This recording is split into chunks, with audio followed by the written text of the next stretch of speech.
Chapter 706. Su Fengnian shook his head.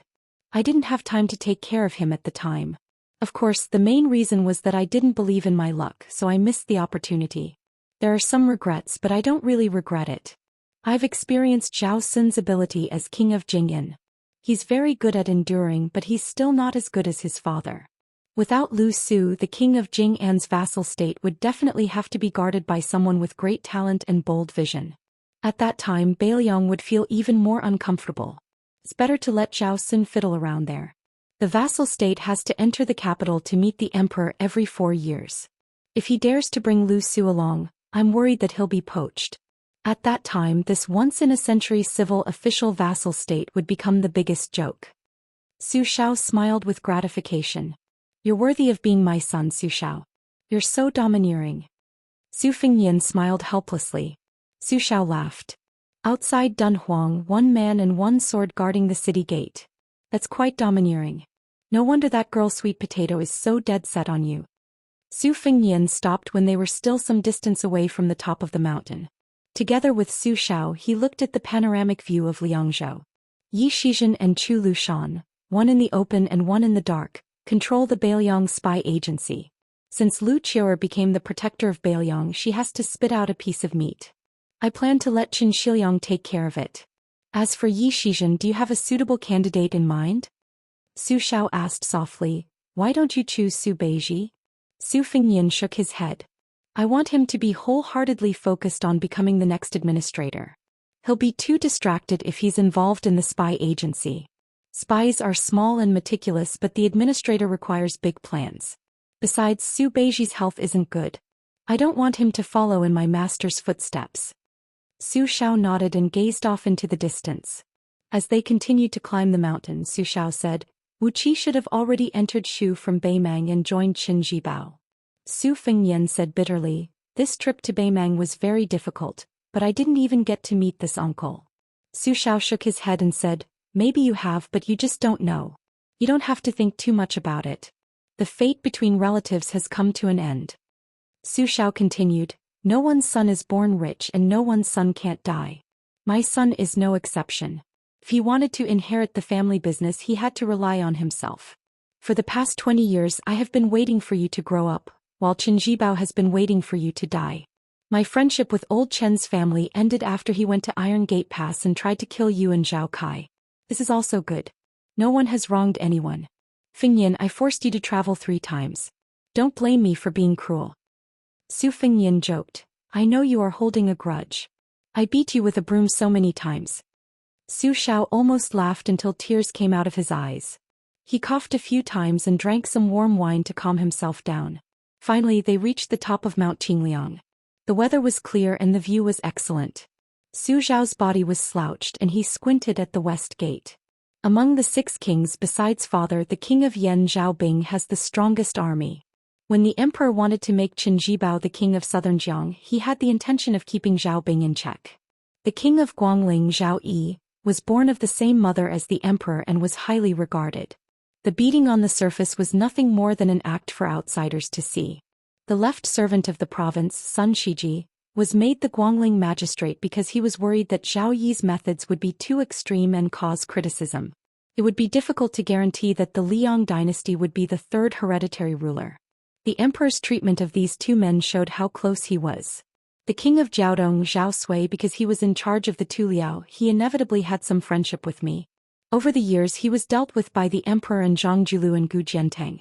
His situation was indeed a bit bleak. But although he was born in the emperor's family, his personality was rare and straightforward. After a heart-to-heart he was trustworthy.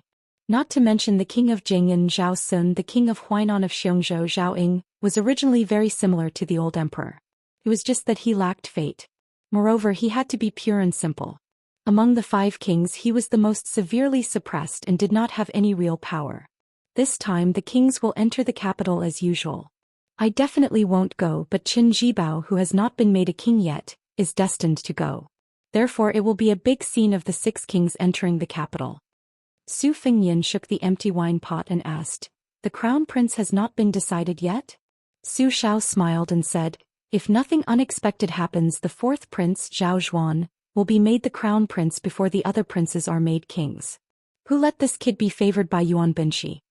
Su Fengnian frowned and said, isn't it said that the eldest and not the youngest, the legitimate and not the illegitimate?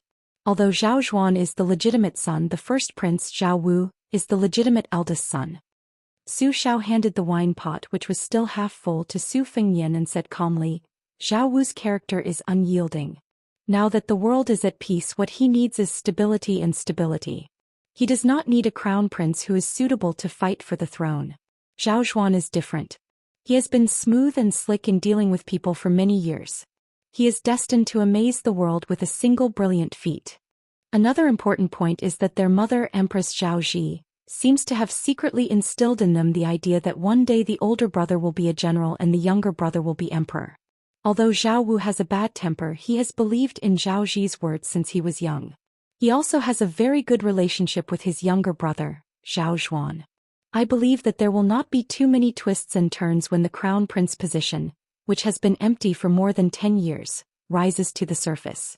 Fengnian, you have to know that the Green Party, which is attached to the first prince, is already divided beyond recognition. The group of scholars in the northern land who are fighting for power with the scholars in Jiangnan, although they have bet heavily on Zhao Wu, as long as Zhao Wu can smoothly go to the two Liao provinces to guard the border, Zhao Xuan will certainly compensate these people when he ascends the throne in the future. For them, their immediate interests will not be damaged but will instead increase. Right now their complaints will not be too big and they will not dare to be too big. As for the second prince, Zhao Bo, who is supported by the most powerful faction in the court, Zhang Julu and the emperor are only acting as a smokescreen. It is not worth mentioning. Su Fengnian took a sip of wine. Su Xiao smiled and said, the newly favored eunuch Song Tonglu is in charge of the Directorate of Ceremonies. After the cat Han Xing left the capital, although he has not directly become the head eunuch of the Directorate of Ceremonies, he has taken over the Directorate of Ceremonies from his master. The court knows that I will obviously not pay attention to the show of the crown prince ascending the throne and the princes going out, so they had Song Tonglu come to Bailiang in private and bring you 2 sets of the crown prince's makeup clothes. One is red and the other is white. The white set is specially made for you. In the end, they want you to go to the capital to watch the ceremony. Are you going? Su Fengnian asked. 9 deaths. Su Xiao shook his head and said, this time is different. It will be difficult to die even if you want to. The emperor and the empress will protect you from both sides. Now that the situation in Liang has been settled, especially since Qin Zhibao has become the king of Shu. If they still want Bailiang to fall into chaos, who will help them block the 1 million Beimeng iron cavalry? Without us in Bailiang, even if Gu Jiantang makes the eastern front impregnable, not to mention the emperor, the entire capital will be in a state of panic. Those bastards will only curse me fiercely. In private they will be glad that they have the 300,000 iron cavalry of Bailiang. Su Fengnian asked, last time you entered the capital, as soon as you left the main hall, you crippled an official. What? Su Xiao smiled and said, that blind guy said the Bailiang cavalry is a watchdog. I beat him half to death. Look at the civil and military officials who dared to make a sound. Besides, Gu Jiantang also taught that guy a lesson afterward. Those words even scolded him, the great general. The death soldier appeared and disappeared mysteriously. He said softly, eunuch Song Tonglu is already outside the mansion. Su Xiao asked, are you really going to the capital? Catman hasn't been killed yet. Aren't you worried?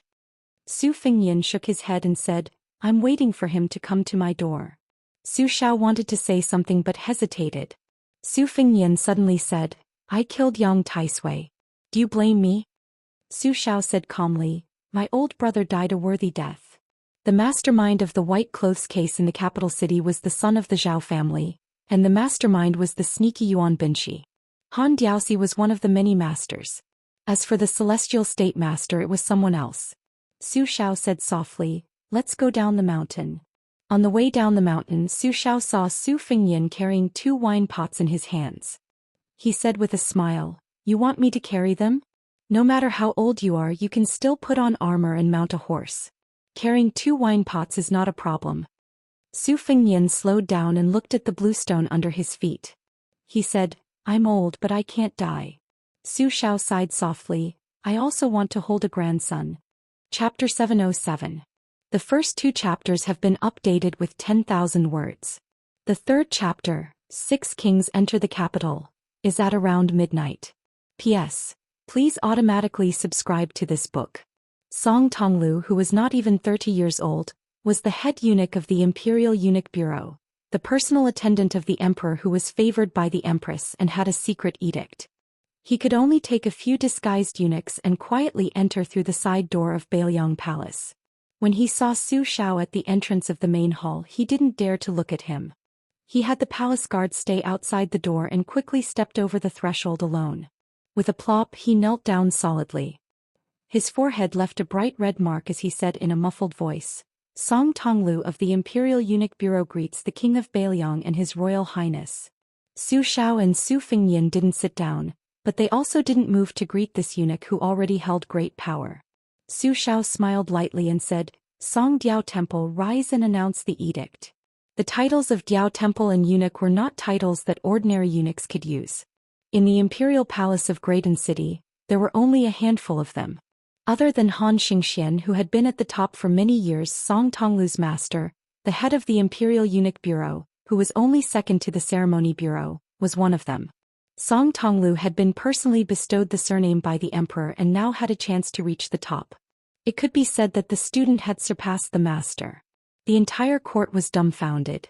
When Song Tonglu left the palace, he had already thought it through. If he announced the edict, according to the law, the vassal kings had to kneel. As for whether the king of Bailiang knelt or not, Su Xiao could carry a sword into the palace and had the privilege of not kneeling to listen to the edict. However, if he stood there and announced the edict with a serious tone, it would probably be seen as a demonstration. From the beginning, Song Tonglu didn't want to be seen as arrogant. Even though he knew it was against etiquette after he rose, he still pulled out the yellow secret edict from his sleeve. He bowed his head and walked quickly, handing it to the king of Bailiang with both hands, skipping over the announcement of the edict and ignoring it. Su Xiao took the secret edict and casually handed it to Su Fengyan. He then had this rather sensible eunuch sit down. Song Tonglu sat upright and still looking straight ahead. However, out of the corner of his eye, he still caught a glimpse of the snow-haired Su Fengyan. He was shocked. For some reason, when he looked out of the corner of his eye, His Royal Highness was clearly lowering his head to read the edict. Song Tonglu was able to stand out among the tens of thousands of eunuchs in the palace and climb to the top step by relying on his extraordinary talent for observation. He immediately knew that the young heir had sensed his unintentional spying. He immediately lowered his gaze and only dared to look hard at his knees. Su Xiao smiled and said a few words of greeting. "Song Diao Temple has been hard on you." Song Tonglu quickly shook his head and said, "I don't dare. This is my duty." Su Xiao smiled and asked, "Song Diao Temple, why don't you stay in Bailiang for a few more days? This king can entertain you to his heart's content." The young eunuch, who was startled by the mention of Song Diao Temple, quickly got up and knelt on the ground again. He said apologetically, "Song Tonglu needs to immediately return to the capital to report. I may not even be able to eat a meal. I hope the king of Bailiang will be magnanimous enough to forgive me." Su Xiao walked over and helped Song Tonglu up. It's fine. We don't need to be so courteous. Let's do it as smoothly as is appropriate. We won't delay Song Diao Temple's return to report. Go. This king will see you out." Even though Song Tonglu had trained in the palace for many years and did not lose to any top aces in terms of cultivating the mind, he was clearly a little absent-minded. He said respectfully, "I really don't dare to trouble the king of Bailiang." Su Xiao shook his head and walked out of the main hall with Song Tonglu. The imperial bodyguards had already handed their luggage to the steward of the king's mansion. The group walked on a quiet path that was not heavily guarded. The bodyguards also walked as if they were treading on thin ice. They took the opportunity to take a few more glances at the back of this king with a different surname. When they returned to the palace, they could boast to their colleagues that they had once been less than 10 steps away from the great king of Bailiang. Song Tonglu had been cautious for many years. Without leaving a trace, he trailed behind Su Xiao by more than half a step. When they reached the main entrance, Song Tonglu did not dare to let the king of Bailiang see him off. He immediately stopped. The imperial bodyguards silently filed out, mounted their horses and waited in the distance. One of the bodyguards clicked his tongue and said, as expected of the great general who destroyed the 6 kingdoms of spring and autumn. Another person asked in a low voice, "What's wrong?" The bodyguard said in a low voice, "There's a murderous aura when you walk." "I don't feel it." "What do you know?" "That's because your realm is not high enough." No wonder people say that the king of Bailiang can kill with just a stare. He can directly scare people out of their wits. Fortunately, Songdiao Temple did not offend him. Otherwise, wouldn't we be killed with just a stare? One of the oldest and calmest bodyguards did not know whether to laugh or cry when he heard the ridiculous conversation of the younger generation. At the door, Su Xiao said softly, "Everyone says that when you were on duty at the Directorate of Credentials in the Songdiao Temple, you were cautious and conscientious. You were in charge of the ancient and modern collections of literature, pasting yellow papers and other trivial matters. You did everything in an orderly manner and you could even write good articles. I'm a rough man, so it's difficult for me to take care of these troublesome things, so I won't talk about it. However, there's one thing that I remember very clearly. The content of the hereditary edict of my family's year of Feng was written by you. Someone in the residence said that you wrote it well, and I'll remember this favor. In the future, if you need my son Feng Yan, the new prince of Northern Liang, just let me know. I won't dare to boast that I'll help you settle it." Songdiao Temple felt as if he had been struck by lightning. He subconsciously wanted to kneel again. Su Xiao held his hands and scolded jokingly, "A man has gold under his knees. What is there to kneel for? Song Tonglu, if you have the chance to come to Bailiang Palace again, you don't have to remember this. This has nothing to do with your status. This king is indeed unreasonable and only cares about friendship." Songdiao Temple gritted his teeth and said with a trembling voice, "In the future, Song Tonglu will definitely do what I have to do. However, I won't say too much about unnecessary matters." Song Tonglu will only remember these words in his heart and pretend that the Grand General did not mention them. Su Xiao nodded, "This king will not see you out." Songdiao Temple's scholar bowed with his hands clasped in front and turned to leave. Su Xiao slowly walked back to the main hall. He saw that Su Fengyan had finished unpacking his luggage and was pinching the sleeve of a python garment. He was muttering to himself, "It looks pleasing to the eye and feels quite comfortable. When the flying sword leaves the sleeve, you have to be careful. If you cut it, who will sew it up?" Su Xiao joked, "Are you afraid that you won't be able to find someone to sew it up? There are 2 groups of refugees from the spring and autumn period that are heading north. I have intercepted many of them. The head of the Bailiang Weaving Bureau was the one who made clothes for the southern Tang imperial family. However, this time, the specific task of sewing your royal robe was given to a few clever and skillful women. That person is just drawing the pattern. He is old and his eyesight is not very good. He is afraid that he will be beheaded at the wrong time." Su Fengyan furrowed his brows and said, "Your python robe is not good?" Su Xiao laughed angrily, "How can a new king wear old clothes? Our Su family is not that poor." Su Fengyan put down the python robe in his hands and hesitated before saying, "I originally wanted to go to the northwest and capture the 100,000 refugees. Since I am going to the capital to observe the ceremony, I will put it aside and go to Great Peace City first." Su Xiao asked, "When do we move? How many cavalry do we need?" Su Fengyan laughed, "Tomorrow." "What cavalry? I am not a vassal king. I don't need to pay attention to ostentation when I go to the capital. Besides, if someone like the king of Yen brings 1,000 cavalry, Han Diaoxi will probably have to hide his head and tail. This time I will open the door to the thief and let the cat kill to its heart's content." Su Xiao nodded and said, "Apart from your own arrangements, I will also secretly hand Yin and Cho over to you." Su Fengyan asked, "Then what about you? What if Han Diaoxi doesn't kill me but you?" Su Xiao laughed and asked, "Do you know why the sword god Li Chungang was suppressed in the Tide Listening Hall for 20 years? Do you know who cut off one of his arms when he left the mountain on the Dragon Tiger Demon slaying platform?" Su Fengyan was dejected and speechless. Su Xiao sat in his chair and said indifferently, "Go to the capital without worry. You don't need to worry about father's safety. There are as many people who want to kill me as carps crossing the river. I have plenty of ways to deal with them." Yin's sinister voice entered the father and son's ears again. "Nangong Push has already returned to the pavilion. Shenyuan Qingfeng is in the pavilion in the middle of the lake. Both of them are heavily injured." Su Fengyan asked, "Wu?" Yin replied stiffly, "Reporting to your highness, they are safe and sound." In the eyes of the earthly branch loyalists, the life and death of their comrades were insignificant. Su Fengnian stood up and went to the tide-listening lake. The young loyalist squatted by the lake, sulking. Su Fengnian walked over and saw him turn around with a guilty expression. He laughed and said, "Go eat your meal and then come with me to the capital tomorrow. There will be plenty of opportunities to exchange blows with Han Diaosi." The youth jumped up and smiled brightly. "Really?" Su Fengnian raised his leg as if he was going to kick him into the lake. This lively and not gloomy youth grinned and jumped into the lake himself, happily paddling to the opposite shore. Su Fengnian smiled knowingly and walked toward the pavilion in the middle of the lake. As he approached, he saw Xianyuan Qingfeng sitting dejectedly against a pillar. Su Fengnian narrowed his phoenix eyes and sat down lazily. He mocked, "Both of you are Xian finger experts, but Han Diaosi, the number 2 Xian finger expert in the world, is much more powerful than you, old Daoist." Xianyuan Qingfeng said sternly, "Wait until I reach Heavenly Phenomenon." Chapter 708. Su Fengnian said softly, "Have you forgotten that Han Diaosi is best at killing Heavenly Phenomenon cultivators with his finger? That's why there's the saying that those below Earth immortals are invincible. Don't feel aggrieved.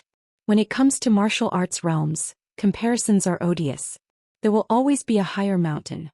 I know you want to become someone like Wang Xianji, but before that you still have to relax. There are many things that can't be rushed. There are 800 unorthodox paths and 3,000 heretical paths. You've chosen an extremely steep and narrow path, so you have to cherish your life even more. As for me, I've briefly entered pseudo-heavenly phenomenon. It can be considered a fleeting moment, but there's one thing I can tell you. Once you ascend, you might become the first heavenly phenomenon cultivator in 300 years to be struck by heavenly tribulation. Heaven's net has long arms.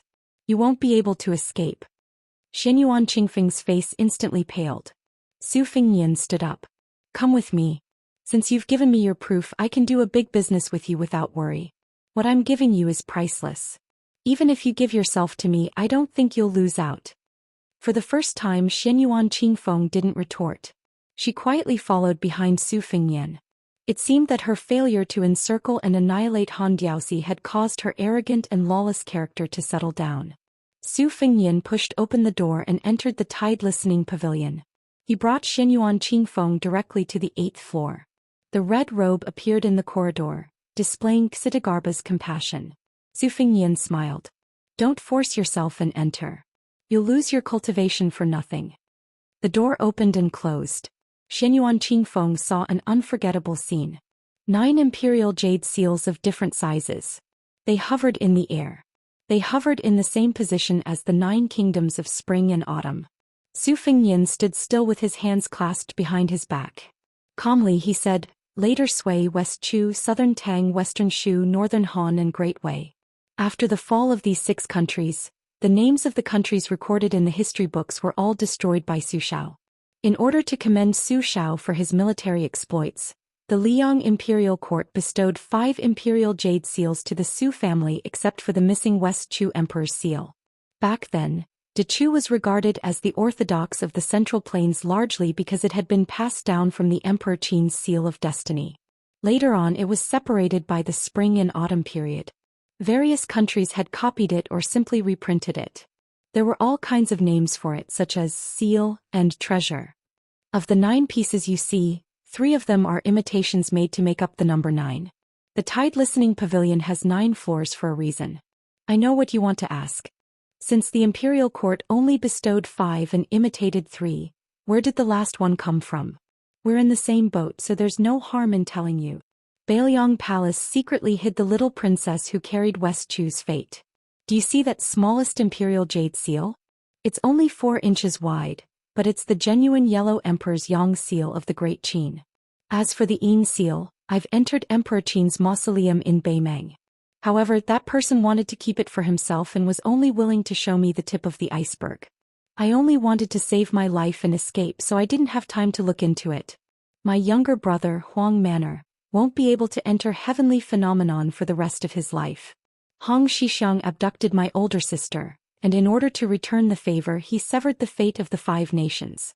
Bailiang didn't have a single bit of it on the surface, but it split into 3 portions and flowed into Li Yang and West Chu's pillars of fate. Su Fengnian ignored Xianyuan Qingfeng's dumbstruck expression and pointed at West Chu's national seal. It was completely colorless before and looked no different from ordinary jade. However, after the bull-riding flying sword severed the fate, it shone brightly. Apart from the fact that it still can't compare to the Li Yang imitations, it's already far more brilliant than the 7 imperial seals. This talisman formation is an item that steals the fate of the world. Chao Chongqing is already preparing to revive his nation, and I estimate that he'll take back West Chu's national seal in a few years. Rather than letting him take it away for nothing, I'd rather sell it to you. You can carry it with you for the next 2 years and slowly absorb it. When you reach heavenly phenomenon in the future, you can use it to resist the heavenly tribulation. Although the fate of the imperial seal is only 100th or 1,000th of that of a dynasty, if you monopolize it, I estimate that you won't become the shortest-lived heavenly phenomenon expert in the world. Xianyuan Qingfeng asked in a low voice, then what about your little brother that my father said could only reach the finger-profound realm? Su Fengnian's lips twitched. At least you still have some conscience. One less great Qingyang seal which is bound to be lost, but there are still 8 remaining. Moreover, I'll never let my Huang Manor enter heavenly phenomenon in this lifetime. This talisman formation is just a precautionary measure. Besides, Huang Manor is different from you. Even if this talisman formation is beneficial to him, it's only a temporary solution. In the end, whether it's your current finger-profound realm or your future heavenly phenomenon realm, it's like a child's play in front of Huang Manor. Xianyuan Qingfeng said calmly, but I won't stop at heavenly phenomenon. Su Fengnian dismissed it with a smile. He stepped forward stealthily and reached out a hand to grab the West Chu imperial seal. Like a python drawing water, as the imperial seal was pulled towards Su Fengnian's hand, a series of mysterious ripples visible to the naked eye appeared in the air. The other 8 imperial seals trembled incessantly. When Su Fengnian grabbed the imperial seal, the ripples on the surface of the water gradually became as calm as a mirror. Su Fengnian turned around and handed the imperial seal to Xianyuan Qingfeng. Her expression changed drastically, and her entire hand turned from red to purple. Su Fengnian gloated. Hot. Don't let go.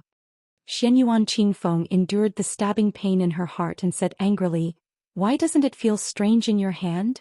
Su Fengnian said self-deprecatingly, there's no pitiful wretch in the world who has more luck than me. If I, as the eldest son of Su Xiao, wanted to hold this West Chu imperial seal before the Iron Gate Pass intercepted and killed Zhao Kai, I'm afraid I'd have to break one of my arms if I wanted to live. Xianyuan Qingfeng almost fainted from the pain, but not only was she unmoved, she even tightened her grip on the imperial seal. Su Fengnian sighed inwardly. What an unreasonable crazy woman. He said, half of your life is yours and the other half is mine. Do you agree? Xianyuan Qingfeng said straightforwardly, yes, but it'll only count if I survive after I enter heavenly phenomenon. Su Fengnian smiled helplessly. Would it kill you to lose out a little? Xianyuan Qingfeng snorted coldly, but there was an inexplicable smile in her eyes. Su Fengnian walked to the door. Go downstairs yourself later. Xianyuan Qingfeng simply drifted out as soon as she stepped out of the door. Su Fengnian shook his head and closed the door. After going downstairs, he easily found White Fox in the outer corridor, who was in a daze. Su Fengnian comforted her. Hey. It's not shameful that you can't beat Han Diaosi, who's number 10 in the world. It just means you haven't entered the top 10 yet. White Fox, who was hanging from her waist, didn't say anything. She turned around and walked into the building. Su Fengnian asked, I'm going to the capital tomorrow. Han Diaosi will most likely come after me. Are you interested? White Fox stopped in her tracks. Are you that afraid of death? Su Fengnian muttered, you're so heartless. White Fox turned around and smiled. Don't worry. My state of mind won't be affected and stagnant because I can't kill Han Diaosi. I'm the same as your Bailiang cavalry. We're on the path of fighting to support ourselves. There will be a few big defeats in the future. It's fine as long as I don't die. Su Fengnian didn't give up and asked again, you're really not going to the capital? White Fox said playfully, why? Do you think you'll lose face if you don't bring me the number 1 beauty in the world with so many beauties in the capital? Murderous intent, murderous intent. Su Fengnian, whose crooked intentions were exposed, fled downstairs in a panic. White Fox didn't chase after him. After crossing the threshold of this floor, her state of mind calmed down inexplicably. She said sadly, I didn't expect this place to become my home. Where should I die in the future? The afterglow faded and the twilight gradually deepened. Su Fengnian unknowingly came to the lakeside cottage among the reeds. He didn't look for Pei Nanwei, who lived here alone. Instead, he walked along a dirt path that led to the tide-listening lake. Perhaps it was because she had stepped on it so many times that it was flat and soft. The autumn reeds that were taller than a man gradually turned frosty white. The wind blew like fluffy snow. A wooden ferry that was dozens of feet long was built beside the lake. Su Fengnian took off his shoes and socks and put them aside. He lay back and closed his eyes to rest. After an unknown period of time, he heard a faint sound. The barefoot woman sat down beside him with her arms around her knees. After a long silence, she finally said, Tao, I'm happy. You're worse off than me. It's karma. Su Fengnian didn't open his eyes. He said softly, reed ropes made from reeds can be used to hang and ward off evil spirits. Spring reeds can be used to make flute membranes. Whether it's to ward off evil spirits or flute membranes, the reeds are not for you to make scarecrows to curse me. Pei Nanwei rested her chin on her knees. A cool breeze brushed her face. She said softly, according to the laws of the vassal states, this year the vassal king is going to the capital to meet the emperor. Are you going? If you're going, take me with you. I've never been to Great Peace City in my life. I want to take a look. After that, I'm willing to die of old age here. Su Fengnian stood up. He broke off a reed and sat on the edge of the wooden bridge. I'm going to the capital, but I'm not taking you with me. Pei Nanwei said calmly, fine. Then I'll continue to make scarecrows to curse you to die a horrible death. Su Fengnian turned his head and said, do you believe that I'll slap you into the water with one slap? Pei Nanwei shook her head. Su Fengnian turned his head and ignored this woman who had always been muddle-headed. Pei Nanwei sat next to him and then lightly kicked his foot. Take me with you? I only have one unfulfilled wish in my life. I can be your servant girl. Su Fengnian firmly said, no. Not only will I serve you tea and call you grandpa, but I'll also massage your shoulders and call you Gongzi. I don't care. I'll play chess with you and help you study. How much is it worth? When you're not happy, this servant will smile and be willing to be hit. I have tender feelings for the fairer sex. Warm the bed. What? Warm the bed. Good, it's a promise. We'll leave for the capital tomorrow. Remember to bring some elegant and beautiful clothes so you can wear them. Don't forget rouge and powder. It's not good to put on too much. Just a little is enough. Then there's the time to warm the bed. I'm not going. You're really not going. This place is pretty good. You want to fight with me? Su Fengnian stood with a smile. He bent down and placed the autumn reed on her lap. Then he picked up his boots and socks and left the reed marsh. Chapter 709. 3 chapters, more than 13,000 words have been updated. P.S. I won't stop updating tomorrow. A carriage slowly drove out of the western gate of the prefecture city. The coachman was a muscular young man with dark skin. Beside him sat a woman in green who was teaching him how to drive the horse. Fortunately, the horse was a good one chosen from the best of the best. Otherwise, it would have swerved and bumped into many pedestrians before it left the city. There was only a man and a woman in the carriage. They were both young. The woman was dressed in purple and had an eerie air about her.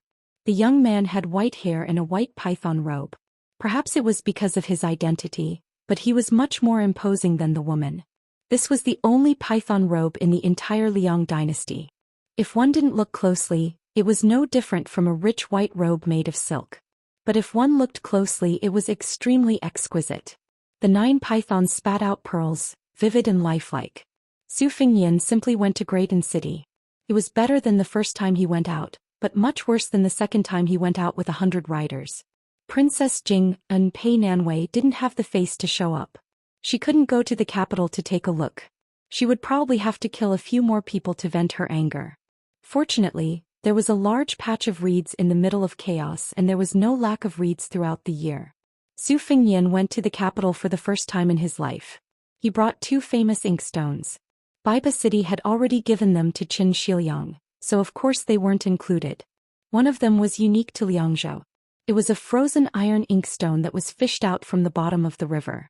It was said that the brush was as sharp as an awl. It was in line with the valiant customs of Baoyang. The other was Xianyuan Qingfeng's Xiao Yellowstone Rui Vase ink stone. It was a specialty near Mount Hui. Hui and Zhou's ink stone were competing for the title of the best ink stone in the world. There was a saying that Hui was like an official and Zhou was like a beautiful woman.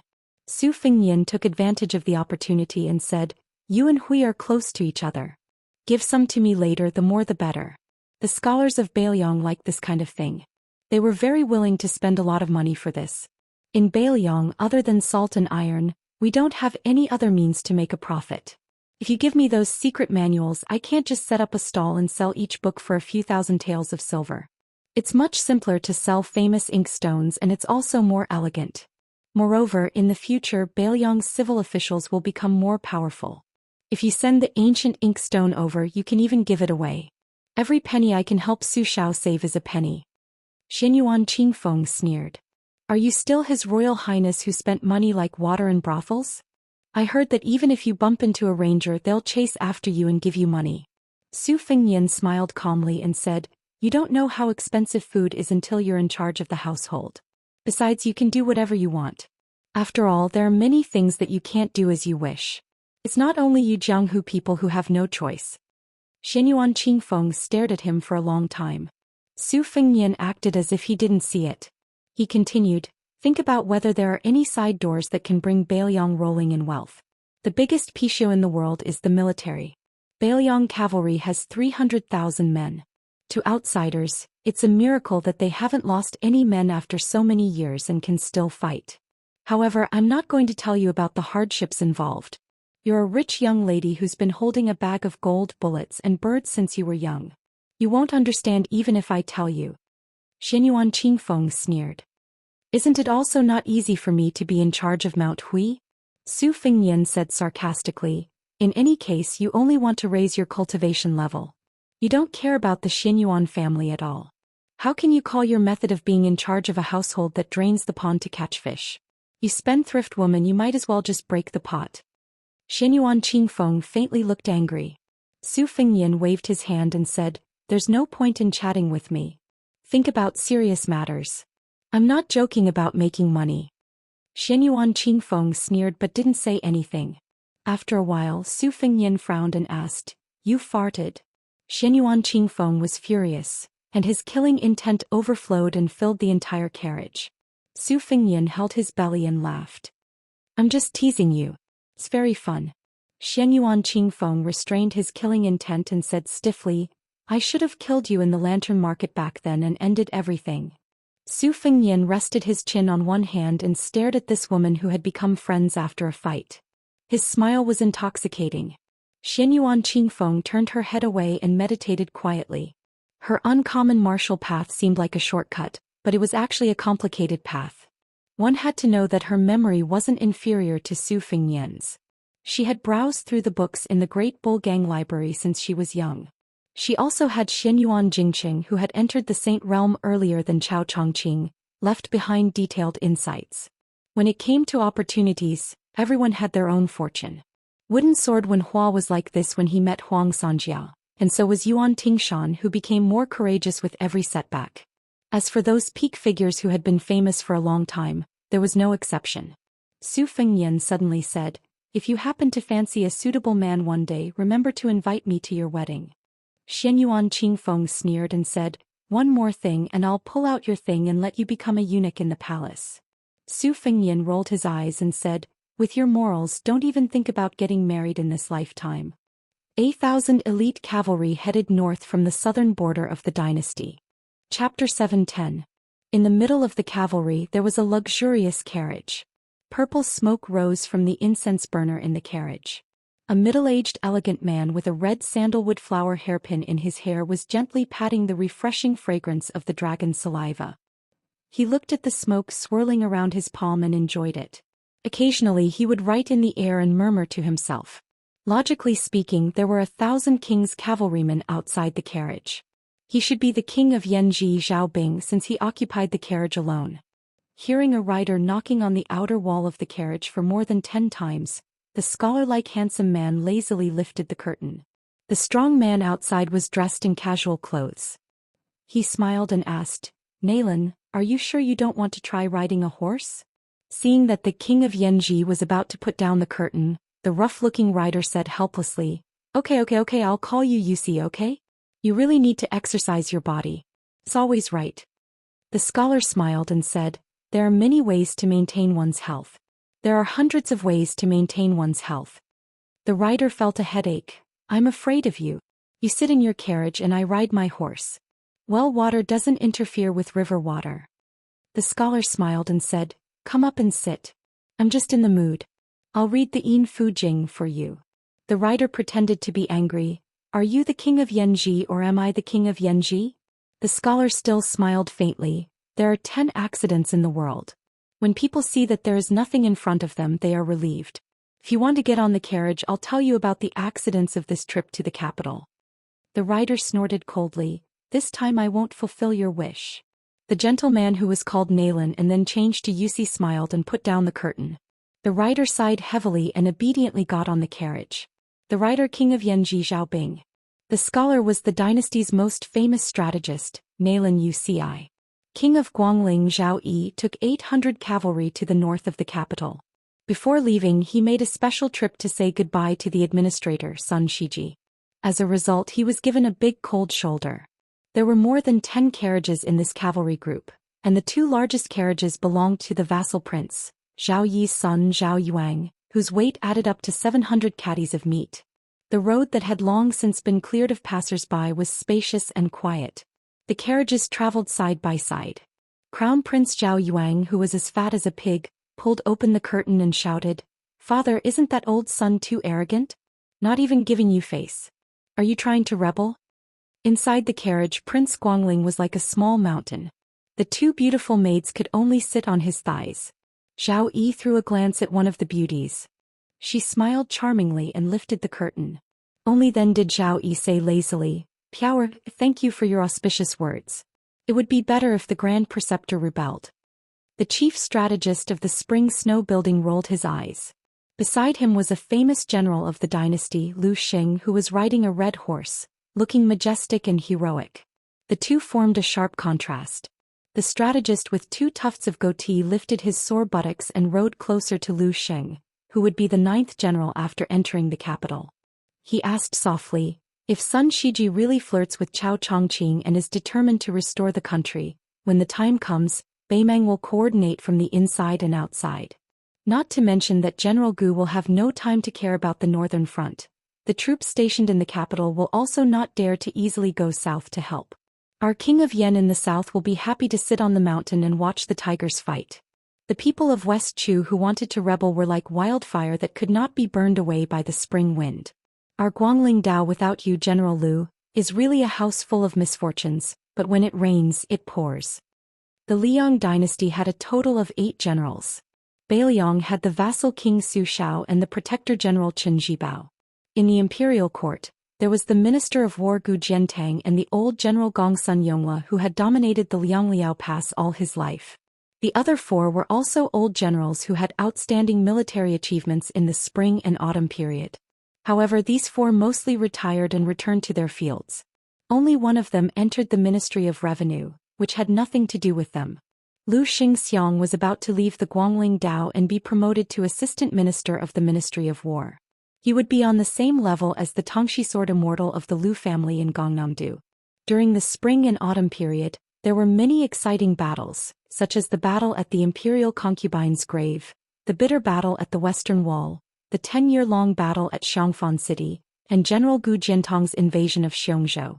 However, the 2 battles that were praised by the militarists as the most agile were Chu Lushan's opening of Shu and Lu Xingxiang's invasion of Dongyue on a snowy night. Lu Xingxiang was one of the few famous generals in the world. Without a doubt, he went to the capital to enter the Ministry of War that Gu Jiantang had gradually left. It was more natural than Lu Baijie, who had no achievements. Lu Xingxiang laughed coldly. If Sun Shiji dares to rebel, I dare to kill him myself. The advisor with the goatee, who was known as the Lord of the Spring Snow Building, laughed.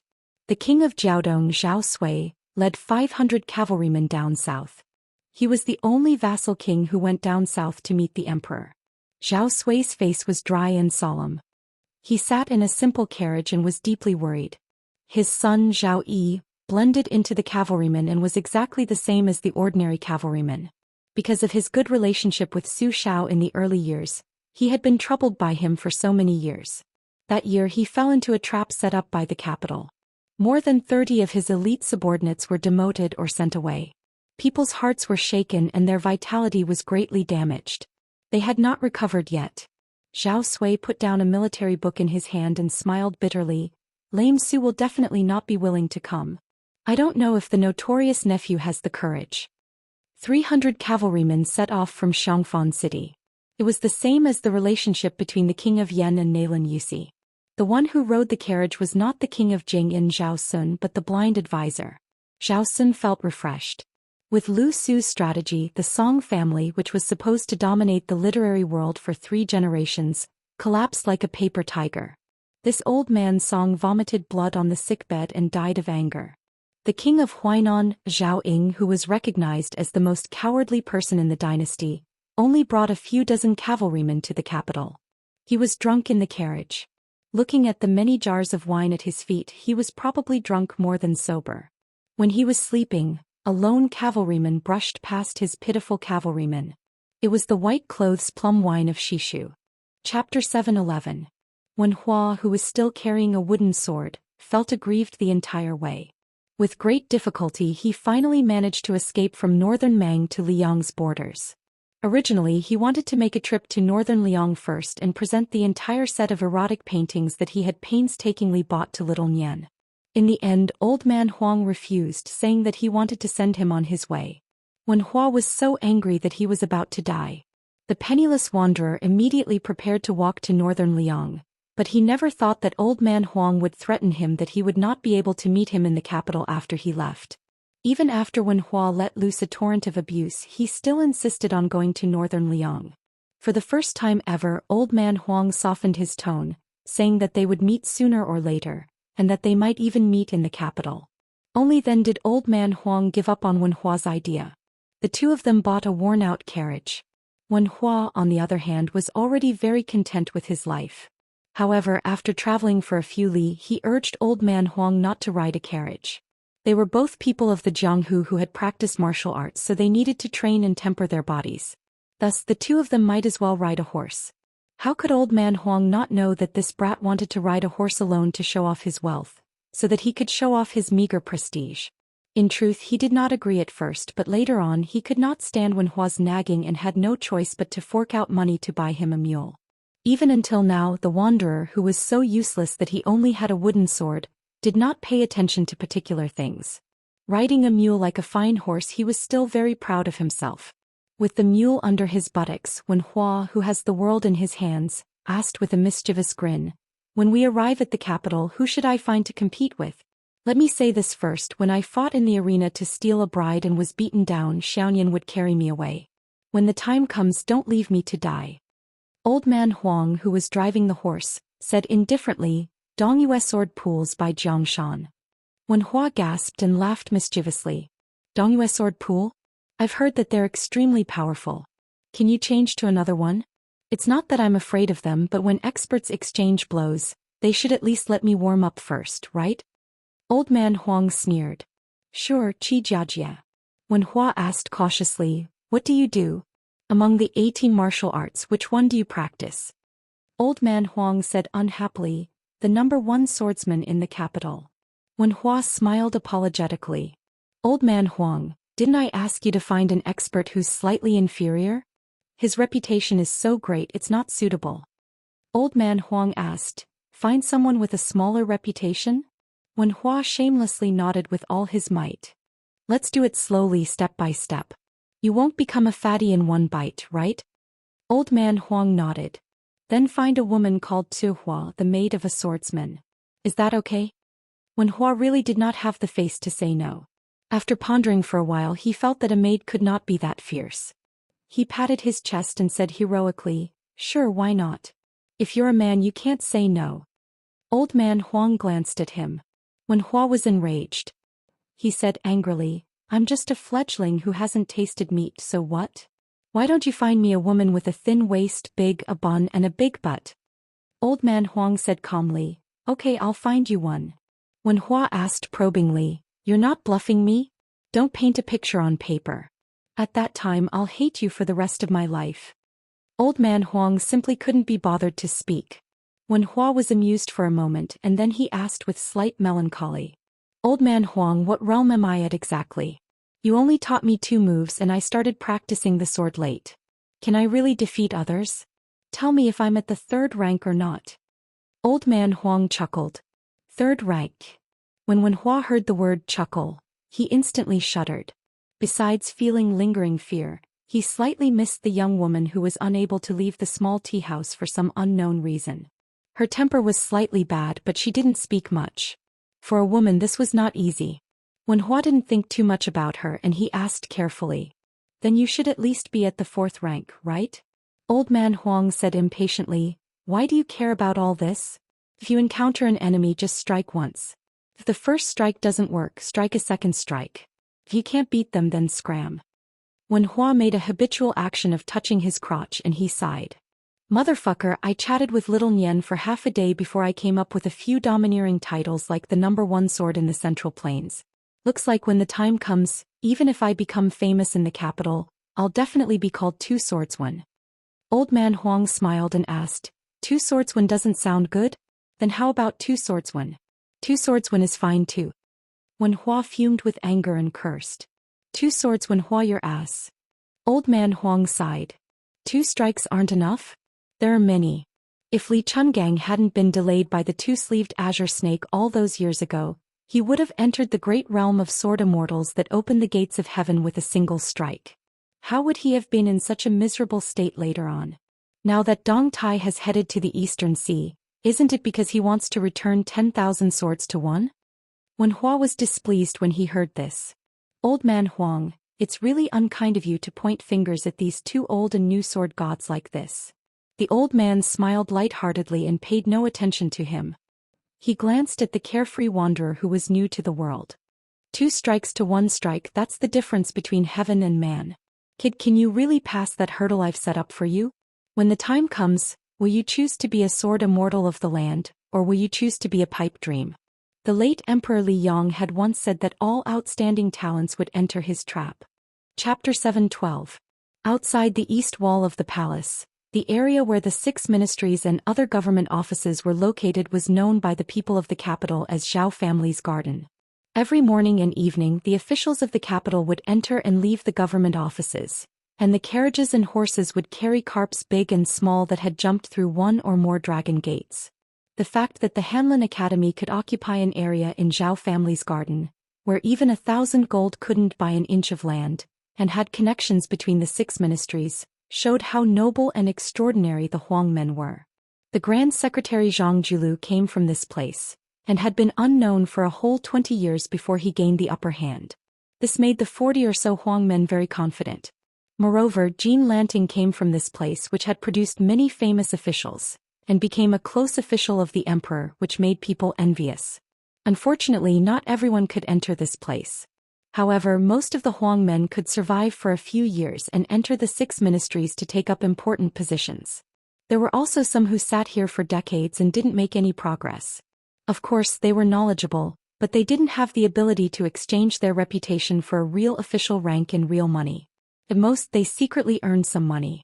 What made people not know whether to laugh or cry was that this kind of income was made from silk cloth or white rice, and the writer didn't use his hands to write anything. One could imagine how much these pedantic Huang men cherished their reputation. Jean Lanting was once an exception. After he left the Hanlin Academy to take up the position, a small Huang man from an aristocratic family used countless favors from his family to be promoted. The position of the small Huang men was still empty, which made those outstanding officials in the imperial court feel embarrassed. It was said that the assistant minister of the Ministry of Personnel almost got into a fight with General Qingche after leaving the palace. However, for the Huang men who were already in the position of Huang men, these were all idle gossip. The only one who couldn't laugh was Song Kelly. This old man Song was so angry that he couldn't keep his integrity in his old age. The second master Song had to take the blame and resign from the right chancellor of the Imperial College. He closed the door and refused to receive any guests. He finally won a little in the open and covert competition with the Left Chancellor Lu Daolin, but suddenly he was defeated and disappeared. As for the young phoenix of the Song family, she wasn't affected, but in the Hanlin Academy she was on the verge of collapse. Those who seemed to be close friends with gentlemen were gradually getting closer to her, and her face was even more fickle than a woman's. There was only one person who was the laughingstock of the Hanlin Academy. He was originally just a nodding acquaintance with Song Kelly, but now that the phoenix was in trouble he took the initiative to get closer to Song Kelly. Today he brought a pot of apricot wine to Song Kelly to learn from each other. In the Liang Imperial Court, only the Hanlin Academy allowed drinking during the day. As long as it didn't affect official business, it didn't matter if they were sleeping or snoring. His Majesty once visited the Hanlin Academy without warning in winter a few years ago. When he saw a drunken Huangmen who was still reciting poems in his sleep, everyone was scared silent. Unexpectedly, the emperor, who was known for his diligence, just smiled and put a fox fur coat on that guy. He said to the other Huangmen, "I won't allow myself to be lazy, I won't allow other officials to be lazy, but I will allow you to be arrogant because of your talents." This became a popular story in the imperial court. Song Kelly, who had nothing to do, was immersed in reading a book that he had read many times. The Huangmen, who was said to be in his 50s but looked like he was in his 40s, sat down with a smile and put the wine pot on the desk. Song Kelly looked at this senior from the Hanlin Academy who did not know how to curry favor with him and could not help but sigh in his heart. He did not feel grateful but rather helpless. It was true that there were unforeseen events, but he did not expect that his own family would experience good fortune and misfortune. This made Song Kelly, who was born with a smooth life, feel very confused. His future was bleak and uncertain, so he was not in the mood to drink. However, this old man was not very tactful. Every few days he would come to drink with him. Fortunately, he did not speak much. Song Kelly knew that he could not speak clearly, but his handwriting was unique and blunt. It was the complete opposite of his father's official song style that was once popular in the imperial court. When he was given a hard job in the Hanlin Academy, his colleagues liked to pass it on to him. This strange man, whose surname was Yuan and name was Pu, was easy to talk to and did not refuse anyone who came to him. It was rumored that he had no children and was not like the other Huangmen who often gave themselves titles like Sir or Mountain Man. After Song Kelly entered the Hanlin Academy, he had never seen Yuan Pu go to a brothel with his friends to get drunk, nor did anyone come here to ask him for help. Although a gentleman did not associate himself with friends, it was rare to see someone as lonely as Yuan Pu. Probably because he felt inferior and could not speak clearly, Yuan Pu, who was still a Huangmen at his age, continued to drink when he saw that Song Kelly was not drinking. Song Kelly could not stand this man's attitude. He put down the book and asked softly, "Yuan Huangmen, forgive me for being blunt, but are you trying to burn the Song family's cold stove? Are you thinking that the Song family will rise again in the future and I will cherish your friendship during this period?" The Huangmen smiled and shook his head. If it were someone else, Song Kelly would not believe it easily. However, for some reason he believed it when he saw this man. Song Kelly became more curious and could not help but ask, "Then why are you inviting me to drink now?" The silent Yuan Pu picked up his brush and laid out the paper. He did not write too much, but he wrote quickly and slowly. After he finished writing, he put down his brush and turned the paper around. Song Kelly glanced at him and said, "An ordinary man is brave and impolite, and a scholar is brave and immoral, and a country is in chaos. A gentleman's courage does not lie in winning against others, but in winning against himself." Song Kelly said bitterly, "Are you saying that I am weak? But my words carry little weight. How can I turn the tide? His Majesty is furious. Not only did my father refuse guests, but he also kept his mouth shut at home. What can I do?" The Huangmen, who did not look old but was actually quite old, picked up his brush again and turned the white paper back to write another sentence. "There are 3 things that a gentleman does not care about. He does not care about his family, he does not care about his family, he does not care about his country, he does not care about his country." Song Kelly thought for a while and still shook his head. Confucianism cultivates one's family and rules the country. It does not mean that one cannot have both. The Huangmen pressed the paper and turned it. Then he smiled and wrote the words Confucianism on the paper. He gently pressed down the pen and erased the word Confucianism, and added the word family. Song Kali nodded and did not refute this. This person then wrote another line of words. Public and private, the boundary between human and ghost. Song Kali was not stupid. He understood immediately. Does the Huangmen want to say that the word public is divided into big and small? But not only do I lack the heart of a small public, I only have selfish motives? The Huangmen nodded. If he was not a bookworm who did not know the ways of the world, why would he be so straightforward? Scholars valued reputation and face. It was so 1,000 years ago and it was destined to be so 1,000 years later. Song Kali was poked where it hurt. He smiled sadly. This time he really wanted to get drunk and not think about anything else. He took the wine pot and poured himself a cup of wine. He raised his head and drank it all.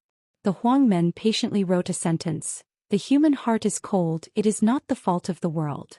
Then he pointed the tip of the brush at his head and then at his heart. Song Kali asked softly, the Huangmen sect taught me to remember and let go of my worries. The Huangmen sect nodded and was about to put down the brush. He thought for a while and slowly wrote the fourth sentence. The fall of all the countries in the world cannot escape from accumulation. The rise of all the countries in the world cannot be separated from the contributions of accumulation. Thank you for teaching me, Mr. Yuan. Song Kali will never forget it. Song Kali stood up and bowed deeply with tears in his eyes. Yuan Pu didn't say anything. He just took a sip of wine, lowered his head and gently blew on the ink. After it dried, he flipped the page over and switched to a hard brush. Then he wrote in tiny characters. Do you know who killed the Song family? After Song Kali sat down, he turned around and wiped his tears with his sleeve. He took a deep breath and said calmly, the mountain is the mountain and the water is the water. It must be that king of Jingyan Zhou Xian. The two young Huangmen who had a huge age gap spoke in a strange way. If you gain power and control of the country, will you take revenge and resolve your hatred by harming both public and private interests? No. If you become the pillar of the imperial court, will you take revenge and resolve your hatred by harming both public and private interests? Everything is decided by the situation. I will do whatever is beneficial to the country and the people. I, Song Kali, am willing to rule the world even if Mr. Yuan sees me as someone with great ambition but little talent. These are my words from the bottom of my heart. Are you still shaking your head at this moment? I won't do it again. The Huangmen sect put down the brush and rubbed the ink on his fingertips. Finally he said in a hoarse voice, Song Kali, you know the truth because you are very smart and can understand many things easily. But I still want to ask you one more thing. Can you bear the humiliation and live a nameless life for 10 or 20 years? Song Kali said without hesitation, if Grand Secretary Zhang can do it, why can't I? The Huangmen sect spoke with great difficulty and his words were as slow as an old turtle. Your father will return to his hometown and never become an official again. Song Kali's face turned pale. The Yuan Huang sect remained expressionless as they slowly stabbed a knife into Song Chufeng's heart. Zhang Jilu can still lay low in the Hanlin Academy and accumulate power. In the end, the old Grand Secretary will grant him a shadowy attack. But you can't even be a small Huang sect. Song Kali's mind went blank.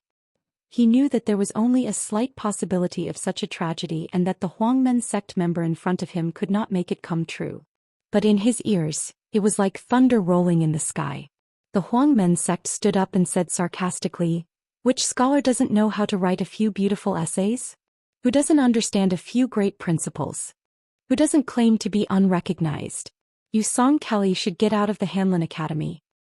He came with wine and left with a wave of his sleeves. Song Kali stood up slowly and said softly to the Huangmen sect member who crossed the threshold, thank you again for teaching me. That day the Huangmen sect, who had been treated as a joke by countless colleagues of the Hanlin Academy, knocked on the bronze ring on a side door after the imperial palace's curfew. The old eunuch who had just retired from the imperial palace, opened the door and bent down with his hands almost touching the ground. He did not say anything and did not accompany the Huangmen sect member. Perhaps even the old eunuchs who had been on duty for decades did not know that there was a side door that led directly to the emperor's residence. There was no one on the way. The Huangmen sect walked to the emperor's residence casually. Even when they saw the emperor of the Zhao family who hurriedly put on his clothes and walked down the stairs, no one showed up. The emperor of the Liang dynasty saw the half-mute Huangmen sect and bowed with a smile. Greetings, sir. Who in the world could accept the emperor's bow? The emperor took a few steps forward and asked softly, "Have you found a candidate?" The Huangmen sect member who had cut off half of his tongue nodded and said flatly and vaguely, "Song Kelly." The emperor of the Zhao family was relieved and did not ask why. Because the man in front of him was regarded as a confidant and a great enemy by Sun Ping at the same time. In the end, Sun Ping was cooked and killed. The 8 dragons fought for the throne and supported the current emperor, Zhao Heng, to sit on the throne. The old king of Jing and Zhao Heng hated him for the rest of his life. The mastermind of the white clothes case promoted Zhang Julu. A secret edict to expel the king of Bailiang. Framed the king of Jiaodong Zhao Sui. Jian Yan took the crown prince of Bailiang as the emperor's son-in-law. Imprisoned Gu Jiantang as the minister of war for 18 years. Lured this old man Song to hide a copy of the memorial. Proposed that the prince Zhao Kai go to the western regions with a bottle. Inside he used both Confucianism and Dharma. On the surface he worshipped Taoism and rebuked Buddhism. He made the emperor call himself a puppet.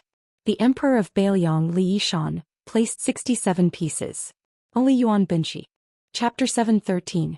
30 li outside of Liangzhou's capital, there was a pavilion called Turning Back Pavilion, meaning to turn back after sending someone off. Since early in the morning, old people had arrived one after another. By noon the pavilion was already covered in frost. As dusk approached, there were at least 500 to 600 people inside and outside the pavilion. They came from all walks of life. Not all of them were citizens of the city, but there were also old people who had come from hundreds of li away. Some of them were familiar with each other and traveled together. Then they would occasionally see old brothers they hadn't seen for many years at Turning Back Pavilion. They had mixed feelings and couldn't help but confide in each other about worldly affairs. There were even more people who didn't know each other at first, but when they got closer they couldn't help but chat with each other and found out that they were all from different camps. Gradually the scene at Turning Back Pavilion became very strange. There were old people in brocade clothes kneeling and worshipping poor and simple old farmers. There were old people who brought good wine but still drank cheap green ant wine. There were 2 sides arguing until their faces turned red, and there were also old people sitting alone with crutches. There were many people coming and going on the post house road. There was no lack of fancy clothes, fine horses and luxurious carriages. When the young people who didn't know about the past saw this group of old fellows, they all wondered if this group of old fellows had taken the wrong medicine or something. In the afternoon, a one-armed old man who came by an ox cart was about to get off the cart to lead the ox down the post house road. Unfortunately, he still blocked the path of a carriage. The coachman was a strong man who was probably a fox masquerading as a tiger. He was used to having a bad temper and a rough voice, but the old ox had a bad temper. The coachman from a tyrannical family jumped off the carriage, disdaining the old man for not having eyes. He scolded him that a good dog wouldn't block the way and was about to whip the lonely old man's head. As for whether the old man was dead or alive, he didn't care. However, when the coachman swung his whip, the shabby old man who was leading the ox easily caught it. The old man then apologized a few times and let go of the whip. After that he continued to reason with the old ox. This made the coachman, who was in the prime of his life, feel that he had lost all face. He was furious and wanted to kick the old bastard to the ground so that the master in the carriage wouldn't see this scene and dislike him for not doing things well. However, he didn't expect that his fierce kick would cause the old man to stagger and dodge as if he was drunk. His only arm lightly pushed the coachman's chest, and his whole body floated back 3 to 4 zhang away, but he didn't fall to the ground. The coachman stood where he was and was shocked. Did he think that he had met a master? When the elders at the pavilion and the 2 sides of the post house saw this scene, they loudly applauded and cheered.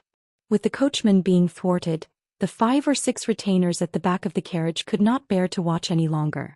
Just as they were about to charge, an old man dressed in luxurious Sichuan brocade roared out from outside the pavilion. Almost at the same time, no less than 10 voices sounded out to stop them. These relatively well-dressed elders walked through the crowd and smiled at each other. Afterwards they cupped their fists and gave a simple greeting. The Sichuan brocade elder faced the cavalry and angrily said, "Which one of you dares to charge?"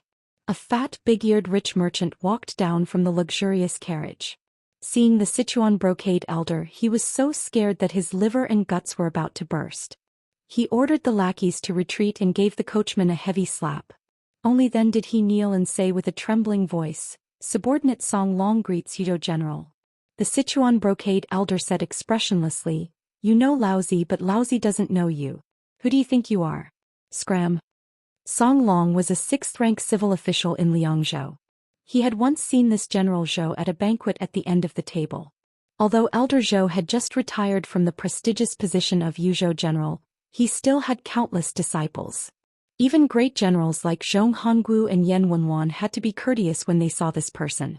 How could a mere 6th-rank civil official like him go against him? The Beiliang Circuit only governed 3 provinces.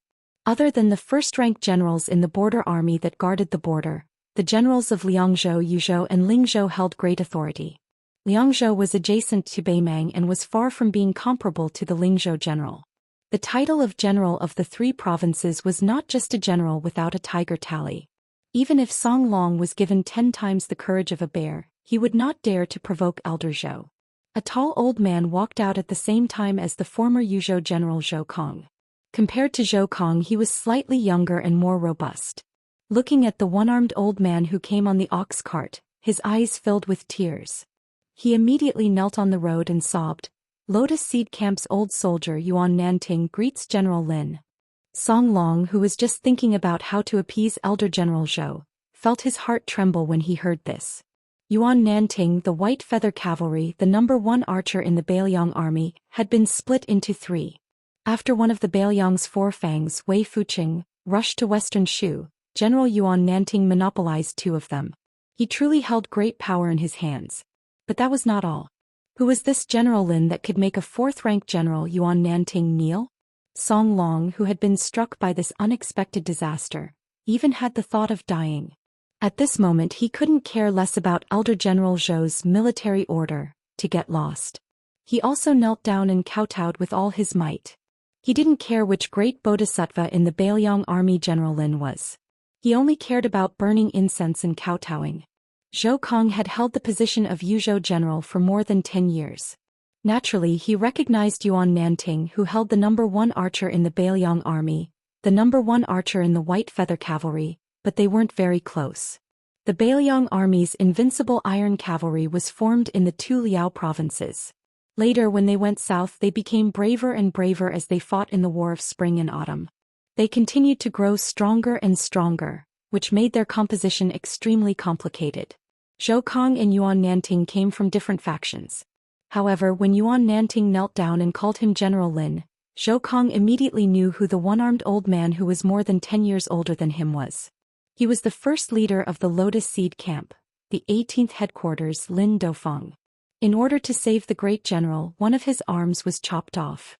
The great general once personally said that if Brother Dofeng had a daughter or granddaughter, they would be Su Zhao's daughter-in-law in the future. However, after the great general was bestowed the title of king, there was no longer any news about old General Lin. Fortunately, Zhou Kong was able to meet this person. Even the arrogant and conceited Zhou Kong was completely convinced. He cupped his fists and respectfully said, "Zhou Kong pays his respects to old General Lin." Chapter 7:14. The one-armed old man led the ox down the road and walked back to the roadside. After nodding to Zhou Kong, he helped Song Long up and said calmly, "It wasn't easy for the great general to train an elite troop that can dominate the world. It's not for you to show off your power to the common people. Breitzer Song, stop kneeling. Go about your business. You don't have to worry about me more than the common people." Song Long didn't even dare to wipe off the sweat on his forehead. He quickly nodded in agreement, afraid that he would be an eyesore and run away. This group of old men didn't take the clown Song Long seriously. Zhou Kong smiled and asked, "Why is old General Lin here?" The one-armed Lin Dofeng wasn't the kind of official who was deliberately mystifying. When the Beiliang army should have been rewarded, he retreated at the top of the tide, and lived as a common person for almost 20 years. He looked at the road and sighed softly, "You're still not waiting for the crown prince to enter the capital?" As an old soldier of the Lotus Seed Camp, Yuan Nanting was still respectful to his old superior even though he had become a general. He cupped his fists and said, "Reporting to General Lin, Yuan Nanting has been waiting with my old brothers for a whole day, but we still haven't seen any cavalry or carriages passing by turning back pavilion." Lin Dofeng nodded and said with a smile, "On the way here I heard that he went to Beimang and took 2 heads. Do you believe it?" Zhou Kong said with a heavy voice. The matter of Northern Courtyard's Great King Su Huainan and Mount Tibbing's fifth raccoon has already spread throughout northern Mang. Paper cannot wrap fire, and there is no doubt that their heads were forcibly cut off by someone. If it is only Su Huainan's death, this show can treat it as the Northern Mang Empress method of cooking the hound after the rabbit has been caught. However, fifth raccoon's sudden death also cannot be explained by internal strife in northern Mang. Now there's intermittent news that Tao Qinji's death was also caused by the crown prince. There's also news that the Beimang devil Xieling was also killed. Later on, the crown prince met Tuoba's youngest son Tuoba Chunsun. One of the two famous devils under his command was killed by the crown prince alone. Zhou Kong privately drew a route of the crown prince's trip to Beimang in his mansion. It was completely consistent with the time of death of these formidable characters. It should be true. All these years we old fellows have really lost our sight. Lin Duofeng smiled and said indifferently, regardless of whether these frightening rumors are true or not, I don't really care. This time I came to Turning Back Pavilion before I died because I heard about the fish dragon camp Su Yongguan. After his leg was broken, a young man who saved him often bought him wine before he died. The young man also promised to carry his coffin after he died. If your highness didn't carry the general's coffin on his behalf, I'm afraid Su Yongguan would never know who that young man was. As for me, I'm stubborn. Anyway, I admit to this matter. I feel that it's not sullen that we followed the general on horseback for decades and then had such a young man take over Bailiang. At that time I was angry with the general and went to farm. A few years ago, I heard about this young man's absurd behavior and even scolded the general in my mind from afar. I scolded the general for raising such a bastard. Fortunately I, Lin Duofeng, don't have a daughter or granddaughter. Otherwise wouldn't I regret it? Zhou Kong, Yuan Nanting and the group of old men around them all laughed knowingly. Lin Duofeng also laughed and said, in the end I regret it even more now. If I had known, I would have married the princess of southern Tang. She was so beautiful. It's a pity that I was too proud and hesitated and missed the opportunity. Otherwise I would have a large nest of children and grandchildren now. Yuan Nanting, who was as serious as the god of death in the army, was now like a naughty child. He licked his lips and said, General Lin, you still have such a wonderful thing with the princess of southern Tang? Tell me about it. Lin Duofeng glared at him and Yuan Nanting immediately looked down and showed concern. Lin Duofeng slapped his old subordinate's head and scolded, you were quite decent when you were a pawn. Now that you're a general, why are you acting like a rascal? I'll be frank first. I heard that you're in charge of half of the White Feather Guards. Don't be blinded by greed and only care about making money. If I hear about it in the future, I'll break your 3 legs. If I don't have the chance, I'll have to trouble General Zhou to do it for me. If this kid dares to fight back, General Zhou, you can reason with the general. Zhou Kong laughed heartily. Zhou Kong will remember these words. General Yuan, the few times we've met over the years, you've always glared at me. Now that I have old General Lin's imperial edict, won't you bring chicken, duck and fish to my residence every now and then to curry favor with me? Yuan Nanting went straight to the point. General Zhou, I didn't see eye to eye with you in the past. It's inevitable that the border army and the local army of Yuzhou have some conflicts. It's not that I have a problem with you. To be honest, since I can meet you here today, I've decided that you can be my old brother. It's a pity that you don't continue to be the general of Yuzhou. I'll talk to the general later. If I don't want to be the general of Yuzhou, I can't be the general of Liangzhou. Zhou Kong shook his head and laughed. I'm different from Brother Yuan. My body can't take it anymore, so I won't shamelessly compete with the young people for a job. But if there's a day when I need to ride a horse into battle, I can still drink a few bowls of wine and eat a few kilograms of beef every day. If I risk my life, killing dozens of northern barbarians will be a piece of cake. Lin Dofeng suddenly said, I think he didn't bring any cavalry to the capital this time. Maybe we've missed it. Zhou Kong was stunned. Yuan Nanting laughed and said, that's good. The general's eldest son, our future king of Bailiang, should have this kind of pride. A large group of old people around him nodded with a smile. Although they didn't get to meet His Royal Highness and waited in vain for a day, they didn't regret it. A simple carriage slowly passed by and drove out of Turning Back Pavilion. It seemed to hesitate and stopped for a moment. A man with white hair and white clothes walked out of the carriage. Under everyone's gaze, the man bowed deeply. He bowed to the old soldiers. When Lin Dofeng saw this person, his eyes were filled with tears. He patted his coarse sleeves and knelt down. He said loudly, Lin Dofeng of the Lotus Seed Camp respectfully sends His Royal Highness to the capital. Zhou Kong followed closely behind. He knelt down and said in a deep voice, Zhou Kong of Yuzhou respectfully sends His Royal Highness to the capital. I, Yuan Nanting, respectfully sends His Royal Highness to the capital. Chu An of the 18th Headquarter Camp respectfully sends His Royal Highness to the capital. Old Soldier He Turan of the Cavalry Army respectfully sends His Royal Highness to the capital. 600 old soldiers faced the young man who bowed for a long time. One after another, 600 voices of farewell. Chapter 7:15.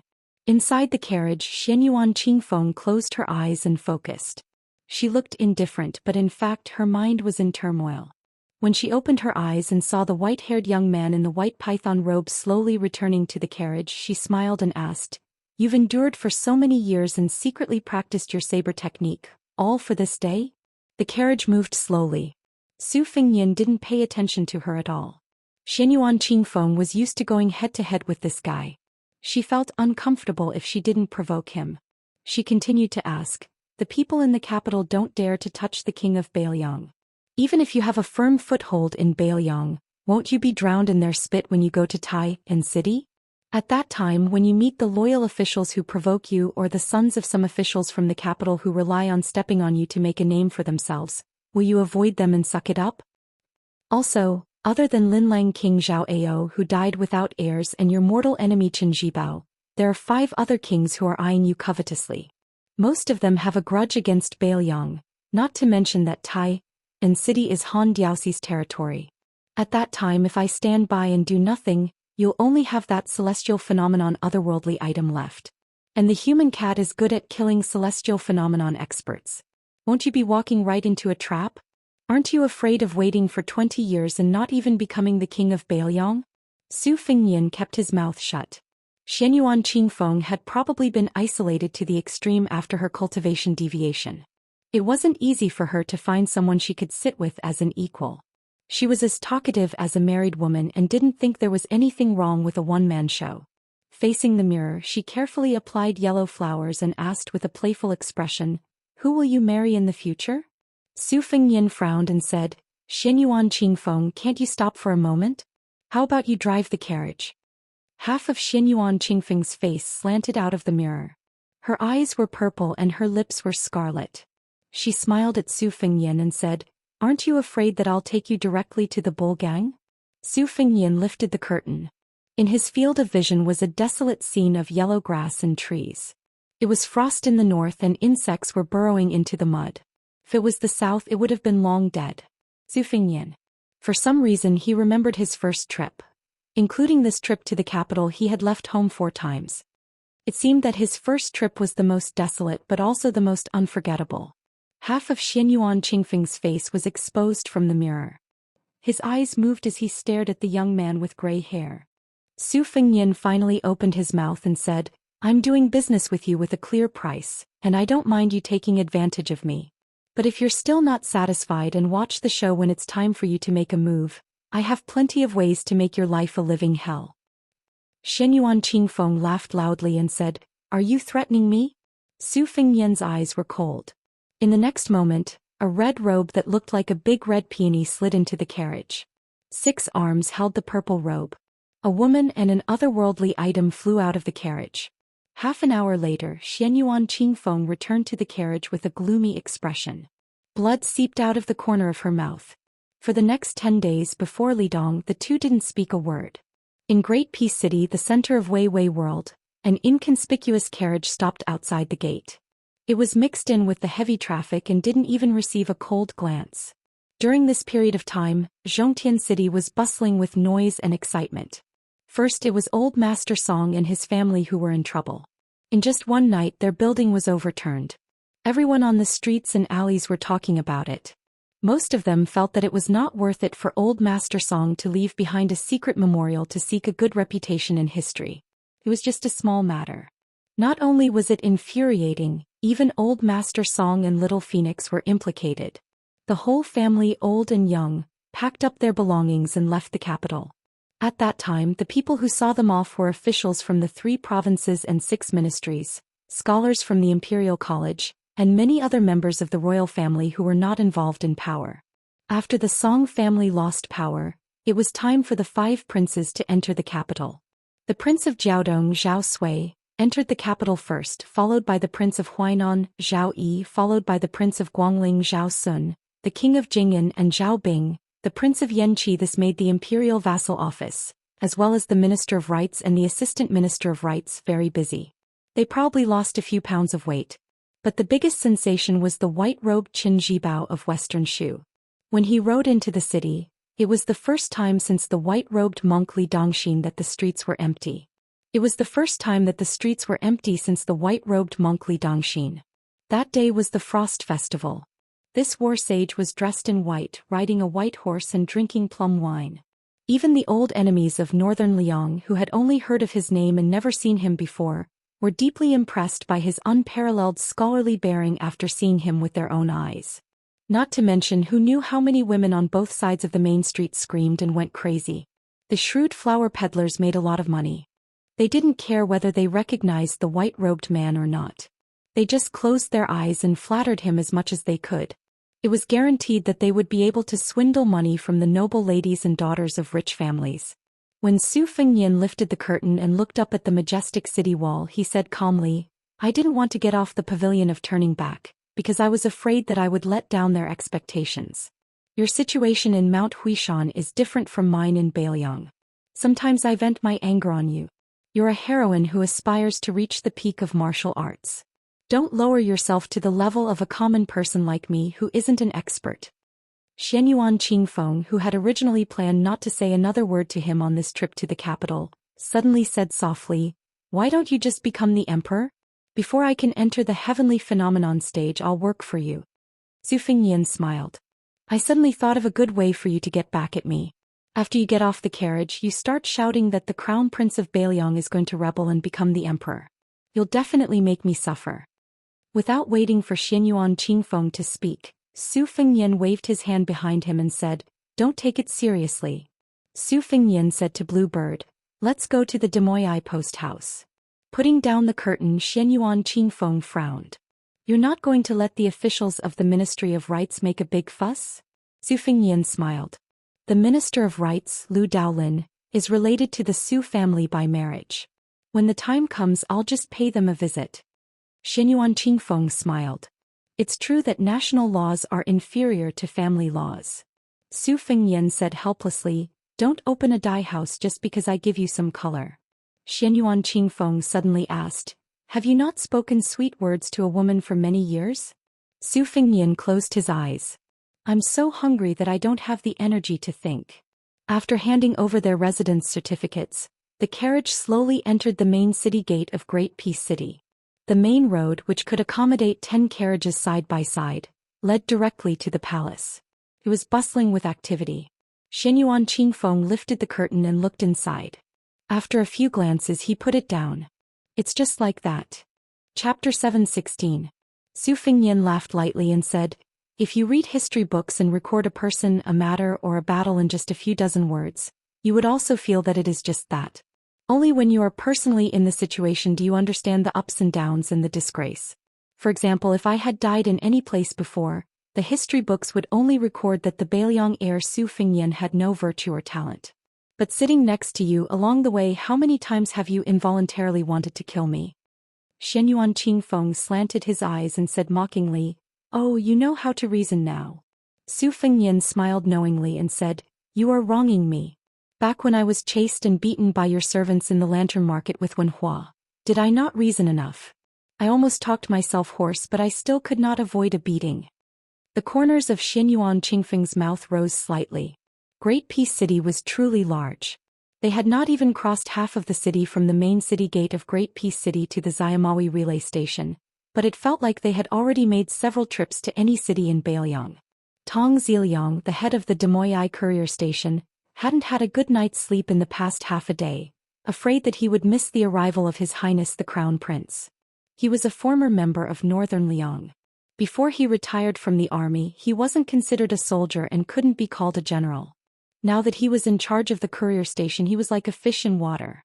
He had settled down in the capital, where every inch of land was worth its weight in gold. He was even more extravagant than many of the capital's old officials who couldn't afford to buy a mansion in their lifetime. He had bought a small residence in the southwest corner of the city, and his grandson had been studying for many years. Tong Ziliang hoped that the child would have some success in the imperial examinations, so he didn't have any greater wishes. His only regret was that the relay station had been replaced by new people. Today, other than him who was an old member of the Bailiang army, there was no one else who could be considered a soldier under the general's command. In the past he could always drink with his old brothers in the relay station. Now he could not find anyone to drink with. Tong Ziliang stood under the dragon claw locust tree outside the relay station and waited. His subordinates all laughed at him for thinking too highly of himself. Even if the infamous heir of Bailiang entered the capital, he would stay in a grand residence specially arranged by the Ministry of Rites. At the very least he would not lack beauties, fine wine and good food. Would he be willing to stay in the relay station? But Tong Ziliang did not explain anything and just stood there. In the past he had waited time and time again for the king of Bailiang to return with merits and for the generals of Bailiang to return with glory. The only time he was disappointed that no one came. During the Battle of the Western Wall, General Feng and Ma Ling, 14 generals including Ma Ling, went to the palace. The carriage stopped. A young handsome man with white hair got off and walked toward Tong Ziliang. He smiled warmly and said, "Tong Ziliang, you've worked hard." Tong Ziliang asked in astonishment, "His Royal Highness?" As soon as he asked, Tong Ziliang wanted to slap himself a few times. Looking at the unfamiliar but noble white satin robe of the man in front of him, who else could it be but the heir? Otherwise, which member of the imperial family would be willing to look for trouble? Tong Ziliang knelt on the ground and said in a low voice, "Tong Ziliang of the Horseway pays his respects to His Royal Highness." Su Fengnian helped him up and said with a smile, "Su Xiao asked me to pass on a message to Tong Ziliang. Be careful of your unmarried daughter. Don't let Su Fengnian meet her lest he be harmed." Tong Ziliang stood up in a daze and couldn't help but laugh. It was difficult for him to restrain himself. Su Fengnian walked with him to the door of the post house and said, "I'll be staying here for the next few days. I'll come here however Su Xiao used to come. There's no need to specially arrange anything." Tong Ziliang nodded and said, "I'll definitely do as His Royal Highness says." Behind him Wu whispered, "Sir Ziliang, remember to give him more food." Tong Ziliang laughed and said, "Don't worry about that. There's enough food and meat." Behind them, Bluebird and Xinyuanzi were very eye-catching. Su Fengnian suddenly turned his head and saw a middle-aged poor scholar with a pure yang scarf on his head. Behind him was a handsome boy carrying a black sandalwood sword case.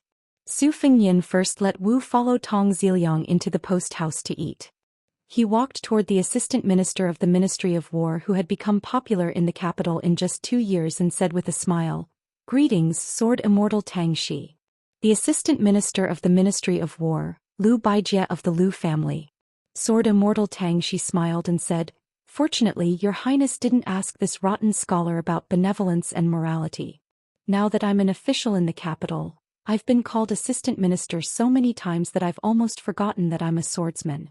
That's why I purposely let my boy servant come with a sword. I wanted to disregard the dignity of an elder and exchange swordsmanship with you, but I didn't expect to be humiliated." Su Fengnian flattered. Assistant Minister Liu has a unique insight. Liu Baijie shook his head helplessly and said, "After becoming an expert, I've become more thick-skinned." Su Fengnian accepted all these words and asked, "Shall we go in and have a seat?" Liu Baijie nodded and said, "I'd like to ask you about the way of the sword." Su Fengnian blushed and said, "Uncle Liu, aren't you afraid of being blind?" Liu Baijie said indifferently, "Not to mention that Li Chungang personally taught me the two-sleeved green snake and Dong Tai gave me the 12th sword, even if I, Liu Baijie, am a frog at the bottom of a well. I should know that even if the 5th raccoon stood there and let me stab him a few times, I might not be able to kill him." Su Fengnian was silent. Liu Baijie joked, "Don't worry, no one in the capital believes that you really killed the mountain master of Mount Bubang. They all say that it was done by the king of Bailiang's men of sacrifice. It has nothing to do with you." Su Fengnian was about to speak when the boy servant with the sword on his back shouted in shock, "Teacher, there's a ghost on the locust tree."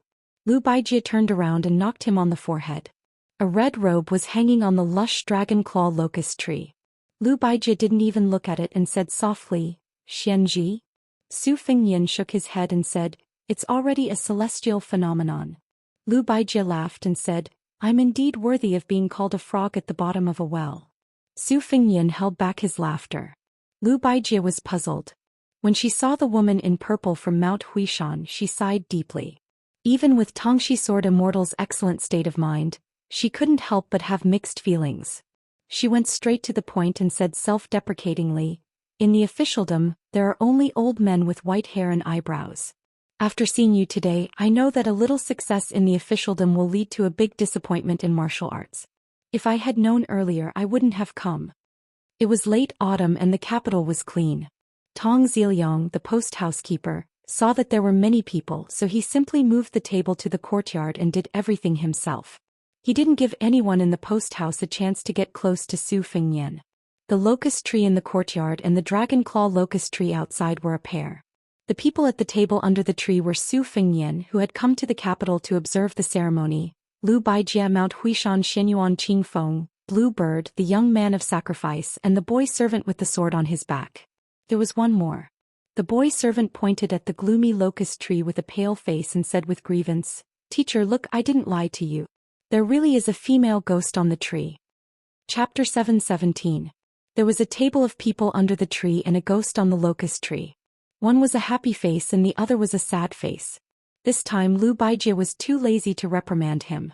After Tong Zhuhui left the courtyard, he opened his mouth and said, "Since I already know that Mr. Chao is bringing Princess Jiang Yan to restore West Chu, I have been targeting the Guangling Road's deployment ever since I entered the Ministry of War.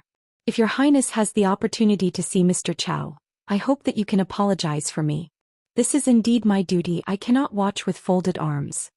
Su Fengyan smiled casually and said, "I saw Chao Qingyi once outside the Iron Gate Pass. I'm afraid I won't have the chance to see him again in the next few years. Besides, he may not care about this." Lu Baijie heard the words, Iron Gate Pass, and remained calm. She finished her meal in the dusk and put down her chopsticks. She said softly, "Q sword." Su Fengyan sat where he was and nodded. Xianyuan Qingfeng and Blue Bird were sitting at the table with their hands behind their backs. Only Wu was still eating.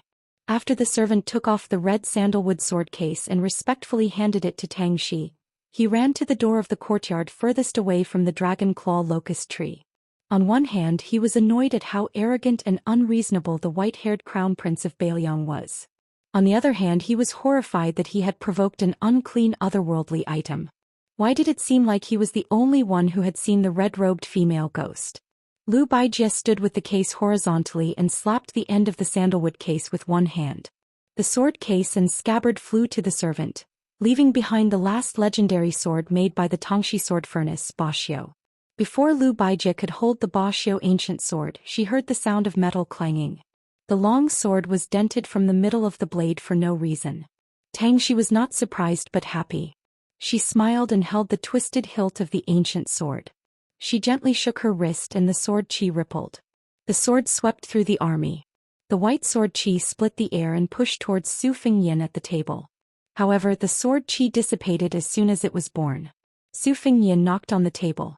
Lu Baijie leaned back and swung the Bashio sword in a semicircle. The sword chi was as brilliant as a crescent moon. However, before the crescent sword chi surged out, Lu Baijie took the initiative to return her gang chi to the sword. She slapped the ground with her palm and spun. The tip of the Bashio sword in her hand twisted like a snake. The leaves in the courtyard kept falling and drifted between the two. The tip of the sword was alive, but it was not a straight line. There were 3 leaves on this line and only the one in the center was crushed into powder. Clearly this was a superior sword technique. Su Fengyan drew a line on the table with his finger. The flying sword and the sword chi collided and a cloud of mist spread out. Sword Immortal Tang, she stepped forward as if she was treading on gang chi. Her sword chi surged and the fallen leaves on the courtyard were wrapped up by the sword chi. They rose with the wind and the sword chi became thicker. Lu Baijie abruptly withdrew her sword and threw the Bashio sword to the attendant and the sword case.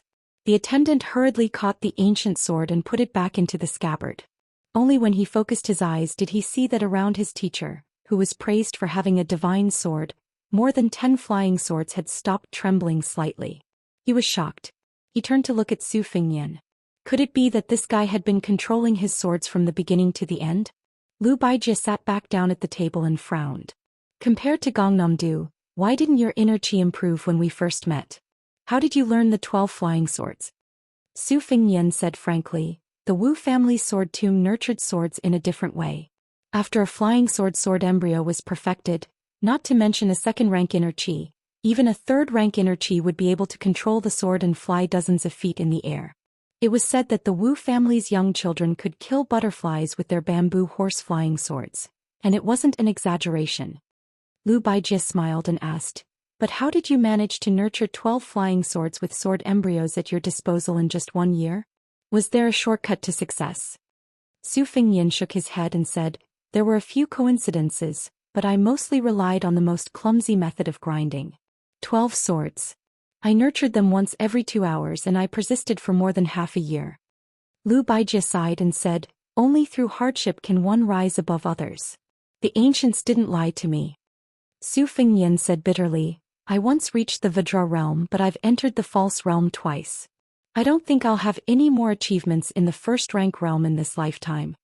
Lu Baijie asked, 2 false Xian fingers? Su Fengyan smiled and said, 1 false Xian finger and 1 celestial phenomenon. So even if I can make a breakthrough I'll have to go straight from Vajra realm to Earth Immortal. But I'm not that Buddha. This time, even Lu Baijie's expression changed dramatically. She slapped the table and sighed, what a pity, what a pity. Su Fengyan said, in the future I won't be able to focus solely on martial arts. I'll just take it as pushing the boat with the current and finding a way out. Chapter 7:18. Lu Baijie shook her head. At first I didn't believe that Huang Longshi had transferred his fate to Jianghu. But now the younger generation has sprung up like bamboo shoots after a spring rain. Whether it's innate talent or fate, they're far better than they were in the past 60 years. It wouldn't be an exaggeration to say that they're the most outstanding in the past 500 years. I had to believe it. I had high hopes for you, hoping that one day you'd be one of the top 10 in the world. This time I asked you for the sword because if you didn't disappoint me after you answered the sword, I'd pass on my master Yang Yuzhang's sword and the Ba Xiu sword to you. Alas, how could I have known this would happen? Tangshi Sword Immortal looked sad. She raised her head to look at the dragon claw old locust tree and muttered to herself, the ancient books say that the old locust tree is dark and gloomy. The shade of the locust tree in spring and summer is greenish-black. Fengyan, why do you have an otherworldly item by your side? Aren't you afraid of losing your fate? Su Fengyan calmly said, I don't have any fate left to lose. Now that it hasn't left me, I'm grateful to the point of tears. As for whether it's grateful because it has just gained intelligence, or whether it thinks I'm still a rare commodity, it doesn't matter to me. With this celestial protective talisman, I'll feel more at ease when I enter the capital. Lu Baijie nodded and suddenly smiled. Do you know who the most eye-catching swordsman in the capital is? Su Fengyan asked, isn't it Qi Jiajie and Bai Jiangshan, the famous old foes of Great Peace City? I remember that Qi Jiajie blocked your path with his sword when you entered the capital. Lu Baijie shook her head and said, not these two, but a previously unknown wanderer who challenged the current sword champion of the Wu clan, Wu Luding. It seemed like he was picking up a soft persimmon, so he bypassed Wu Luding and challenged his female sword attendant. Unexpectedly, both of them became famous in a single battle. The woman named Cui Hua actually used the 2-sleeve green snake that became a legend after the death of the god of swords, Li Chungang. As for the wanderer, he was also quite good. It was said that he only used 2 swords, and even though he was defeated, it was still an honorable defeat. I missed that match. Later on, the wanderer went to challenge Bai Jiangshan and Qi Jiajie for 2 more matches. I personally went to watch both matches. This young man's swordsmanship is extraordinary. Those 2 sword moves can be said to be the pinnacle of swordsmanship. It's as if when one cultivates the sword to such a level, one would be able to stand at the very top and look down on all the other mountains, and one would no longer have the desire to climb to the top to admire the scenery. But everyone can see that no matter who he fights, he only has the ability to use 2 sword moves. Back when Wang Xinji first entered Jianghu, she walked the complicated path of learning from various masters. That young swordsman is different. Can be said that he is the complete opposite. Su Fengyan said bluntly, It's 2 sword moves rather than 1 sword move. He has skipped a large part of the path that most swordsmen would probably never reach the end of in their lifetime.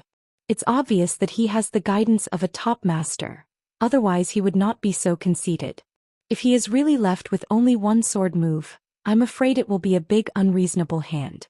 At that time, only Sword Crown Wu Luding, Beimang's Sword Aura, Dragon and Tiger Xianxia, Wudong Wang Xiaoping and a few others would be able to fight with him. Entering the Dao through the sly path, why do I feel that it's a bit like Huang Sanjia? Speaking of this, Su Fengnian's attitude waned. Didn't she also disdain to ride a sword and directly barge into the gate of the imperial sword of half a sword Immortal? Lu Baijie smiled and said, then it's fortunate that this young man came to challenge me 3 days later. Otherwise, wouldn't I have lost without a doubt? Su Fengnian was stunned and said, that guy came to you? Sword Fairy Tongxi smiled and said, I just wanted to give you the sword so that I could find an excuse to hide. In order to watch his 2 sword moves during the day, the imperial censor has already flown into the palace like snowflakes. It can't be done more than 3 times. Su Fengnian whispered, you wanted me to replace you in the sword fight? Lu Baijie nodded and said calmly, didn't the millions of people in the capital not believe that you could kill the 5th raccoon? Su Fengnian said helplessly, I'm sorry to disappoint you, Uncle Lu. Lu Baijie did not say anything to comfort him. Instead, she added fuel to the fire and said, that's why it's better for me to personally participate in this sword fight. Take it as a farewell to your hopeless swordsmanship. You can forget about the tyrannical Xiu sword. As for my master Yang Yuzhang's swordsmanship, as long as you don't cause any trouble before the Lidong observance ceremony, I can still consider it. Su Fengnian whispered, the tree wants to be still but the wind will not stop. With a sigh, Lu Baijie got up and left. The little attendant did not dare to underestimate the white-haired young man like before. He hurriedly followed his teacher out of the yard, feeling wronged and suspicious. He lowered his voice and said softly, teacher. Sword Fairy Tangxi gave him another chestnut. If you have a clear conscience, there are no ghosts. The young man with the sword case lowered his head and muttered, but that red-robed ghost hanged on the old pagoda tree like a hanged ghost. It's really scary. Go back and reflect on your mistakes. Copy books. Teacher, why does the heir have white hair? Why don't you ask him yourself? I don't dare. He already knows how to use a flying sword. I didn't treat him well in Gangnam-do either. What if he's narrow-minded and comes to take my head with his sword? Who's going to carry your sword for you in the future? Didn't you also not believe that he killed the master of troop raising mountain? You even made a bet with Qiao Chu in private. How much did you lose? Hey, it's only a few coins of silver. I think I lost too little. Look at you. When you're young, you're lucky to have met the girl you like. If you're confident that you can make her happy and stable in the future, then hurry up and say it. I haven't studied enough. I'm not learned enough and I haven't learned the sword art well. Teacher, why don't we do it a little later? As you wish. Lu Baijie nodded and said goodbye to Tong Ziliang, who was guarding outside the yard. She walked out of the post house and turned to look at the dragon-clawed pagoda tree. In the medicine book there was a budding pagoda tree. When boiled in boiling water it could make people live forever without turning white. But what was the use? The children of the Su family realized that the one who suffered the most was Su Fengnian. Chapter 719. Under the shade of the old pagoda tree, Xianyuan Qingfeng asked tentatively, is the person visiting Horseway your Uncle Lu, or the assistant minister of the Ministry of War, Lu Baijie? Su Fengnian said softly, it's all right.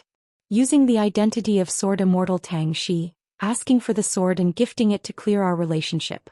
Lowering myself to greet a junior as a senior, I don't need to meddle with Lu Daolin, the Minister of Rights. Uncle Lu isn't an ordinary person, but he's in a high position in the imperial court. He has to think for his family, so he can't do both. I know what's good for me, so I won't embarrass him. If it were anyone else, they wouldn't dare to visit me personally under the emperor's nose. They'd probably just find someone to pass on the message to Horseway. Xianyuan Qingfeng sneered. Officials are indeed much more cunning than the Yellow River. Su Fengnian laughed. That's already considered simple and straightforward. Xianyuan Qingfeng skimmed over this foul matter and asked curiously, who do you think will be the first to come to Horseway to make trouble for you? Su Fengnian thought for a moment, then said slowly, there are many influential people in the capital, but those who dare to come to my door directly can be counted on one hand. Princess Sui Zhu, who is absolutely irreconcilable with me, is definitely one of them. Then there are a few others. As he said this, Tong Ziliang knocked on the door a few times, then reported, Your Highness, Her Highness the Princess is visiting Horseway incognito. Xinyuan Qingfeng was stunned. Su Fengnian, who had always been a jinx, stood up with a self-deprecating expression. I'll go take a look. Princess Sui Zhu Zhaofengya had already arrived at the outer courtyard. Her retainer was still that noble from Dongyue, Zhang Huan, who carried the twin sabers at his waist. He had gone to Sun Diao Temple, one of Wudong's 12 supervisors. After returning to the palace, he quickly lost his power and faded out of sight. She saw Su Fengnian, who had nothing but a jade belt around his waist, and clicked her tongue. You don't even dare to wear a saber now? What, are you afraid someone will challenge you to a duel and expose you? You even said you killed the 5th raccoon of Mount Tibbing. Who are you trying to fool? Su Fengnian narrowed his phoenix eyes, which many women could only dream of, and smiled. If you believe it, then it's. Zhao Fengya was furious. Furious. Uncle Su Ziliang, why did you come here? Don't you think it's embarrassing? Su Fengnian said indifferently, Su Xiao asked you to take me to try some snacks in the capital. I think we should forget about it. Zhao Fengya spat. You're such a big pile of dog shit. I can't wait to take a detour. Of the Princess Xiao. Of Xiao's. Of the. Fia of you.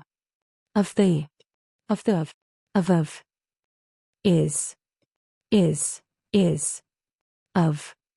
Xinyuan Qingfeng stood behind Su Fengnian with a smirk. He was obviously gloating.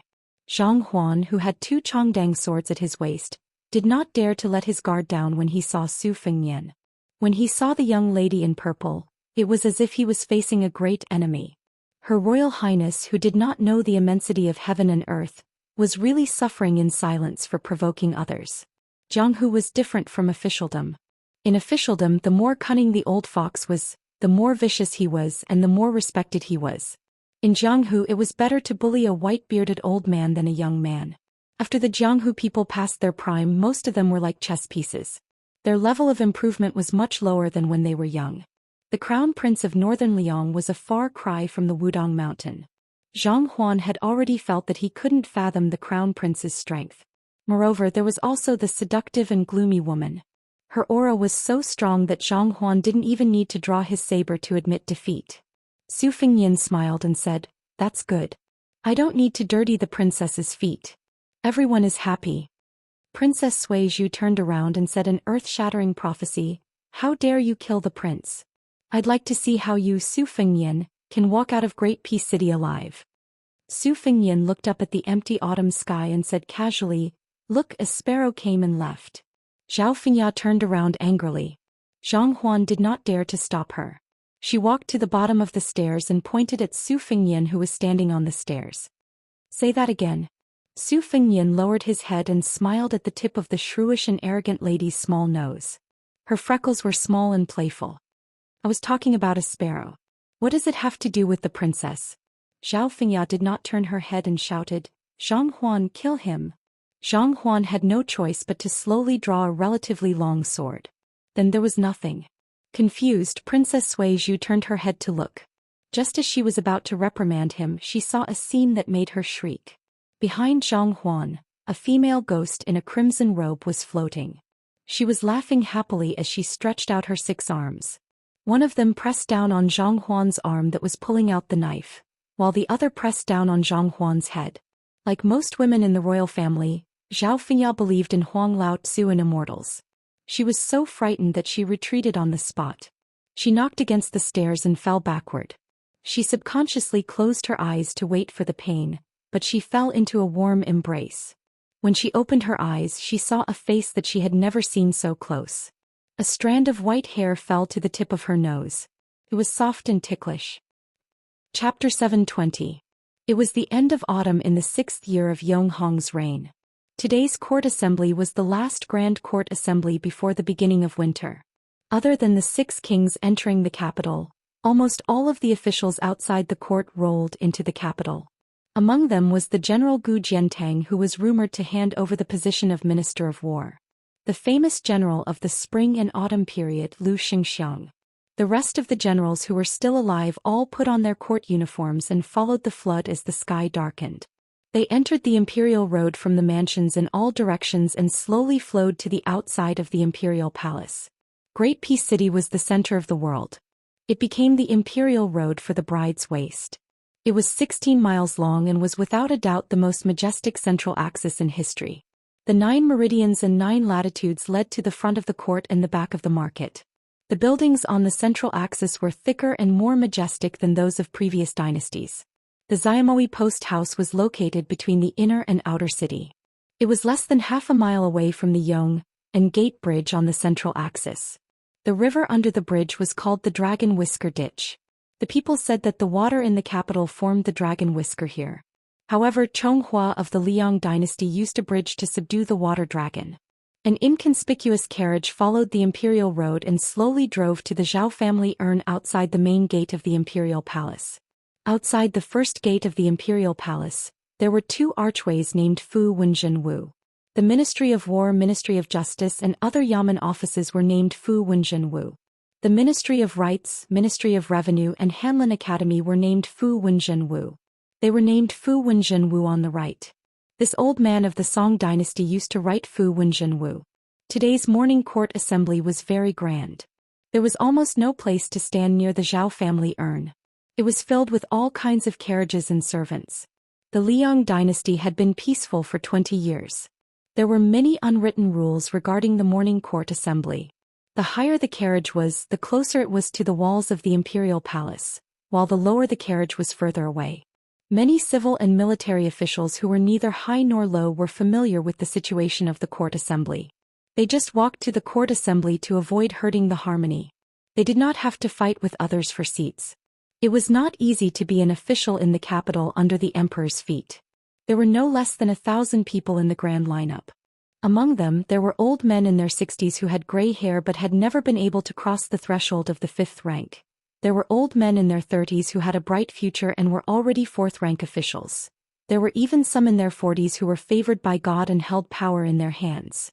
There were nobles with high social status. And there were also royal relatives who wore embroidered robes. Some people joked that if there was an immortal on the earth who could randomly slaughter people in every morning court session, the Liang dynasty would suffer a great loss. There were also some who joked that if they could take the jade pendants of these officials into their pockets, it would be a huge fortune. As for the joke, once you get to know the hundreds of faces outside the city gate, you will have figured out the background of the Liang dynasty.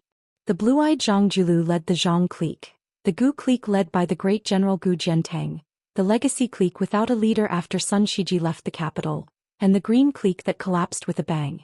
These were only the rough divisions on the surface. Internally, there was a tangled mess of various princes' cliques, foreign relatives' cliques, Hanlin Huangmen cliques, Imperial College cliques, Imperial Censors cliques, Enyan cliques and New Scholars cliques. Some were deep-rooted and enduring for a long time, while others were declining and losing power.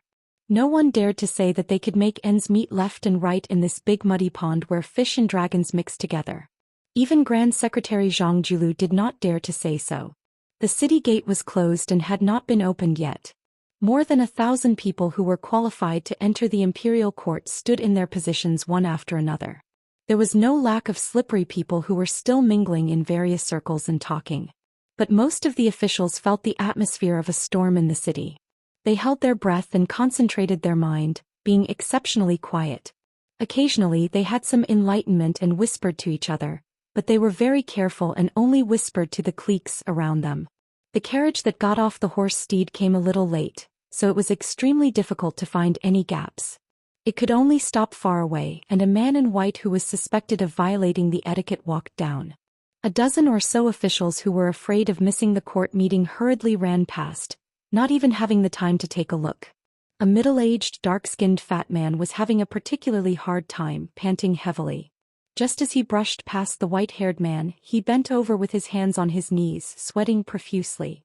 Looking at the patch on his court robe, he was a 5th-rank chancellor of heavenly strategy. He could be considered a high-ranking official in the directorate of the Qingshui Yamen. After all, the left chancellor, Huan Wen, was only a third-rank chancellor.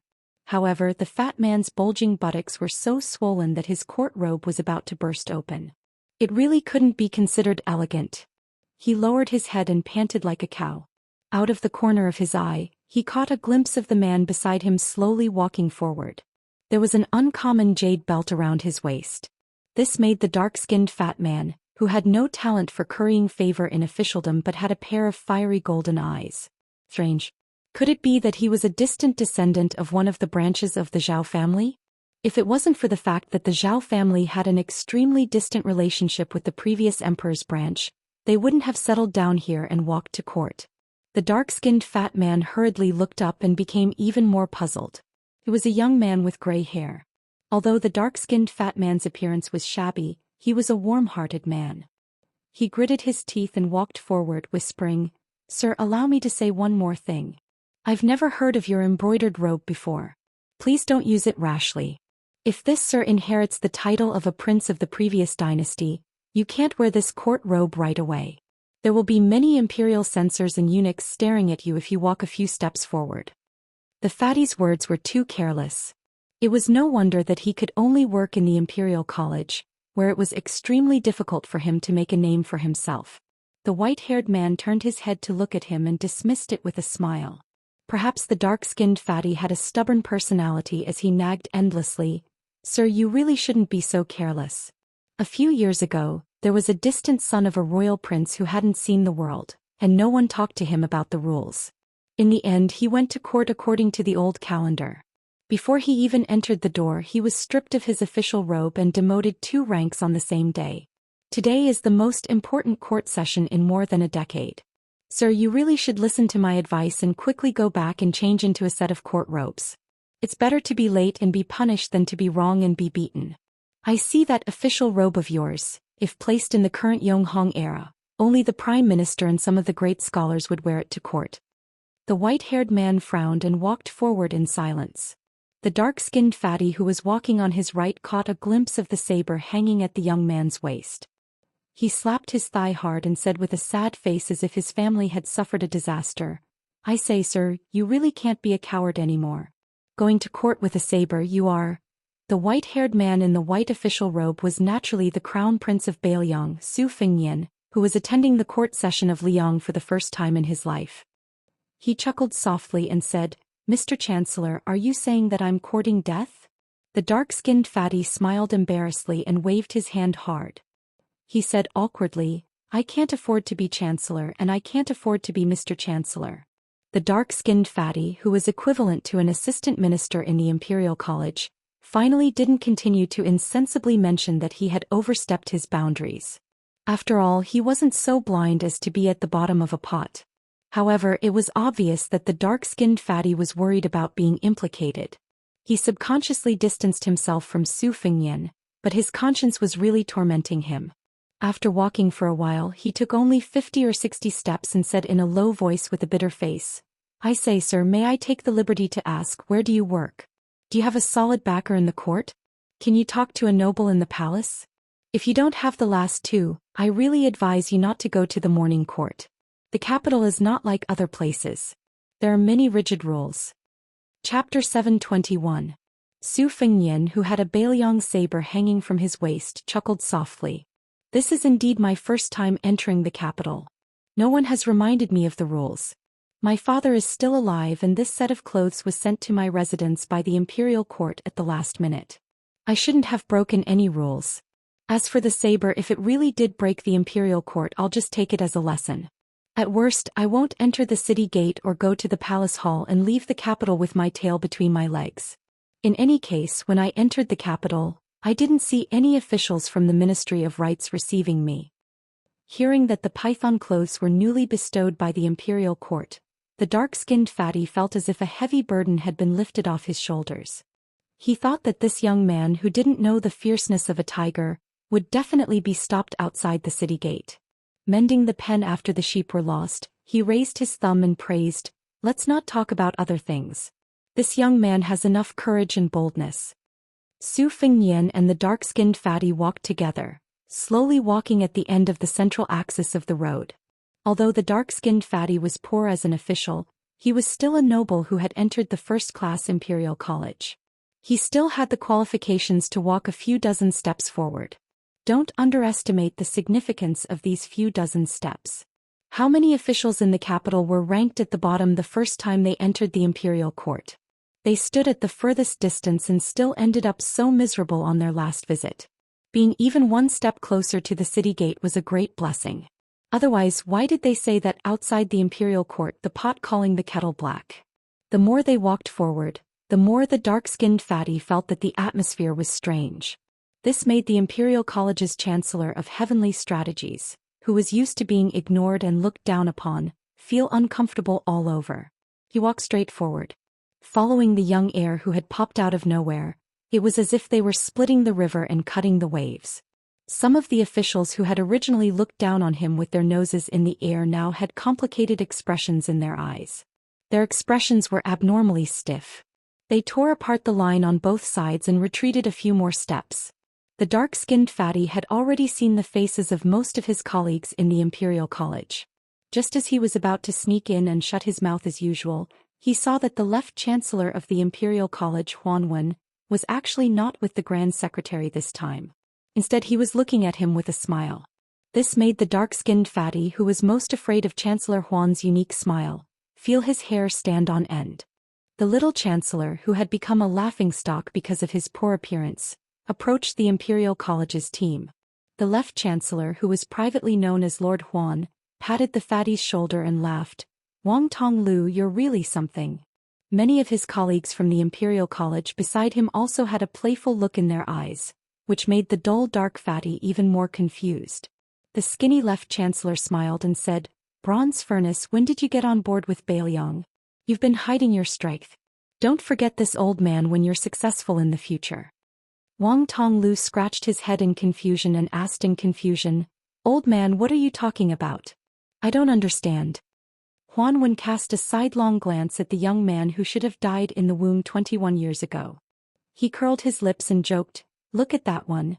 Have you been wondering all along the way why that brat dares to wear a white python robe and carry a sword to court?"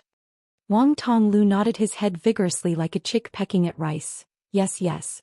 I've been trying to persuade him for a long time, but that young master only smiled at me and didn't listen to me. It made me very anxious." Even though the left chancellor had experienced the ups and downs of the officialdom, he didn't know whether to laugh or cry having such a slow-witted subordinate. He slapped Wang Tonglu's shoulder heavily and said, "You idiot, you must have gone silly from helping to compile the new calendar. Didn't you see that on the way here, everyone looked at you as if you were the god of plague?" Wang Tonglu was so anxious that his face flushed red. One could see the redness on his black charcoal face, which was enough to see that he was burning with impatience. "Old man, don't keep me in suspense. If you don't tell me, I'll say my stomach hurts and I don't dare to go to court." The left chancellor laughed loudly.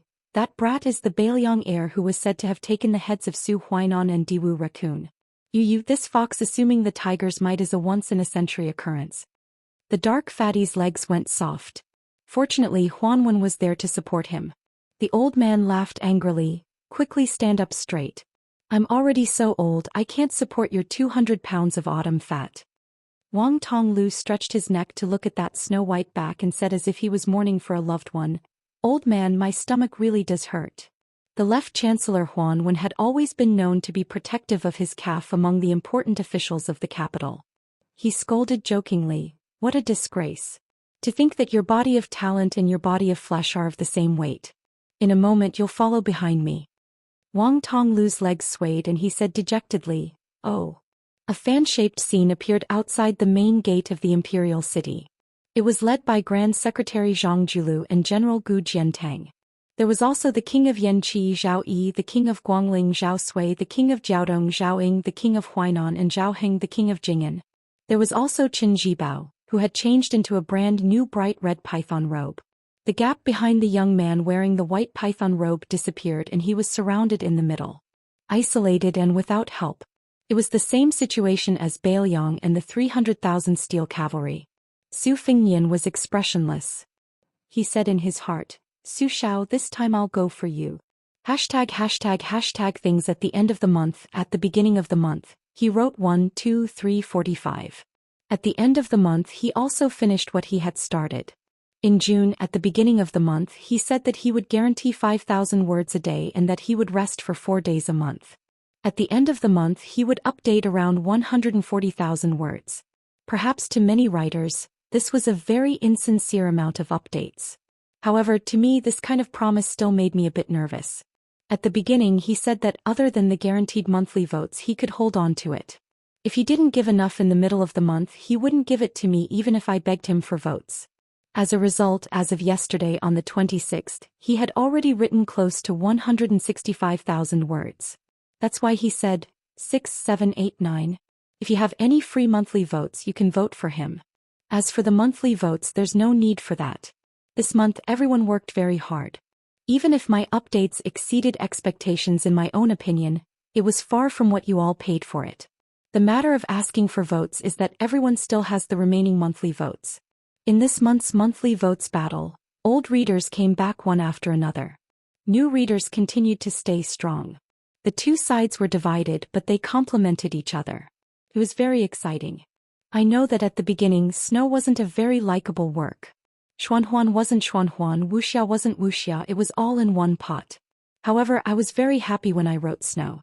I was happy that I didn't encounter any major bottlenecks. I was happy that I silently picked up my character. I was happy that many new readers joined in. I was happy that new readers occasionally didn't understand my updates. I was happy that you all argued or explained things for the sake of the story. For me, as long as my life was stable, I didn't mind earning less money and having more readers. Of course, if I could have both, that would be the best. I was lucky to have debuted in the golden age of online literature. At that time, I never thought that I would be where I am today. I was lucky to have met you all.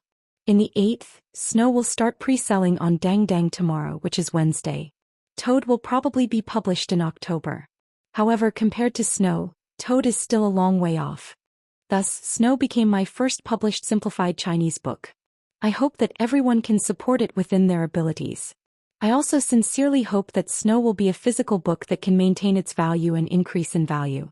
I always felt that the book in Snow would be better if it was read slowly on paper. I reckon that one of my hardcore readers at the publishing house, the beautiful girl who planned the publication of Snow, was completely speechless by my laziness. Thank her here. It was because of her stubbornness that everyone was able to see the physical book in Snow so quickly. In the 9th, next month, which is September, we will still fight for first place in the monthly votes. However, as Xiao Yi, who I have known for many years, said, we are all persevering. That is enough. I suddenly remembered a sentence from Li Yufu. I see Zhenwu sees me. I work hard to write the book, you quietly read the book. Chapter 722. Auspicious opening. Forbidden Purple. Su Fengnian finally saw the main hall in front of him. It had a yellow roof and red walls. The two wings of yellow glazed roof gradually fell. The main hall was built on a white sumaru base. On the left and right of the central axis of his feet were the seawall tiles. Su Fengnian knew a little about geomancy. He knew that the central axis behind him was not only 16 miles of imperial road, but also a long earth axis that extended to the south of the empire. Mount Fengchan, the mountains in Huaizhong, and the many mountain ranges in Jiangnan formed 3 majestic mountains. The emperor of the Zhao family in the capital was sitting on the dragon throne in the main hall, listening to the world from the south. The head of the civil officials, Zhang Julu, walked to the right. The head of the military, Gu Jiantang, walked to the left. The 5 kings of the imperial family all walked slowly around Zhang Julu. Only Qin Jibao and Gu Jiantang walked side by side. Su Fengnian, as the son of a king, should not be in front. But no one raised an objection. The imperial censor shut up and the eunuchs kept quiet. Among the 5 kings, the king of Jing and Zhao Sun walked behind Zhao Ying, the duke of Huainan. Zhao Sui, the duke of Jiaodong, intentionally or unintentionally fell behind his nephew Zhao Sun. He walked in front of Su Fengnian but did not say anything. It was like a crumbling old wall, sheltering the young man from the wind and rain for the last time. Su Fengnian kept his gaze down and silently counted his steps. When the glorious dragon wall appeared in his vision, he was about to start climbing up the steps. When he stepped on the white jade steps, he gently turned his head back to look. There were a lot of people moving around and the sound of jade hitting jade could be heard. His figure slightly stagnated. The old civil official behind him who once carried the coffin and remonstrated with the king of Bailiang, subconsciously retracted his foot and snorted heavily. Obviously he was dissatisfied with the young prince's ignorance. Su Fengnian retracted his gaze and did not care about the elder's demonstration. He turned around and climbed step by step into the main hall. There was a dragon throne in the main hall. In front of the hall was the Pill Emperor. There were copper tortoises, copper cranes and sundials. There were 18 cauldrons on the upper and lower terrace. When the powerful officials who had the qualifications to enter the main hall stood in place, the Son of Heaven, dressed in a yellow dragon robe, finally appeared. The several princes also quietly entered the hall. According to past practice, when the eunuch announced the start of the morning court ceremony, the hundreds of officials inside and outside the main hall had to kneel and kowtow to the emperor. However, this court assembly was clearly different from the past. Not only was Han Diaoxi replaced by Song Tonglu, the emperor was also not in a hurry to take a seat. The solemn-faced head of the imperial palace, Song Tonglu, said in a clear voice, "In today's morning court assembly, Minister Zhang Julu does not need to kneel." The purple-bearded, blue-eyed Grand Secretary Zhang did not move at all. He was originally standing at the front of the right-hand side. The several princes standing side by side also had their eyes lowered. Naturally, no one could see the expression of this current court's Grand Secretary. Ever since Li Yong pacified the central plains of spring and autumn, the number of officials who received special merit could be counted on one's fingers. Counting on one's fingers, there were only 3 people. The old Grand Secretary Zhang Julu's respected teacher did not need to kneel to the Son of Heaven in the court assembly. After West Chu's Grand Preceptor entered the capital and assumed the post of the left servant of the province, he was granted the right to sit in the Pill Emperor's yellow rosewood imperial tutor chair. Only the elder had never sat down even once. Then there was the king of Bailiang, who used to be a pillar of state, who did not kneel in front of the emperor, who did not kneel in front of the emperor, who did not kneel in front of the emperor. Of the 3, only the civil and military official Su Xiao, who relied on his military achievements, was the most impolite, so he naturally attracted criticism. Great General Gu Jiantang does not need to kneel. Song Tonglu's deep and resounding voice that didn't seem like a eunuch's continued to pass down. The first person on the left in the main hall, the Minister of War Gu Jiantang, lowered his head slightly as a way of expressing his gratitude. Everyone in Liyang criticized Su Xiao for being disrespectful in everything.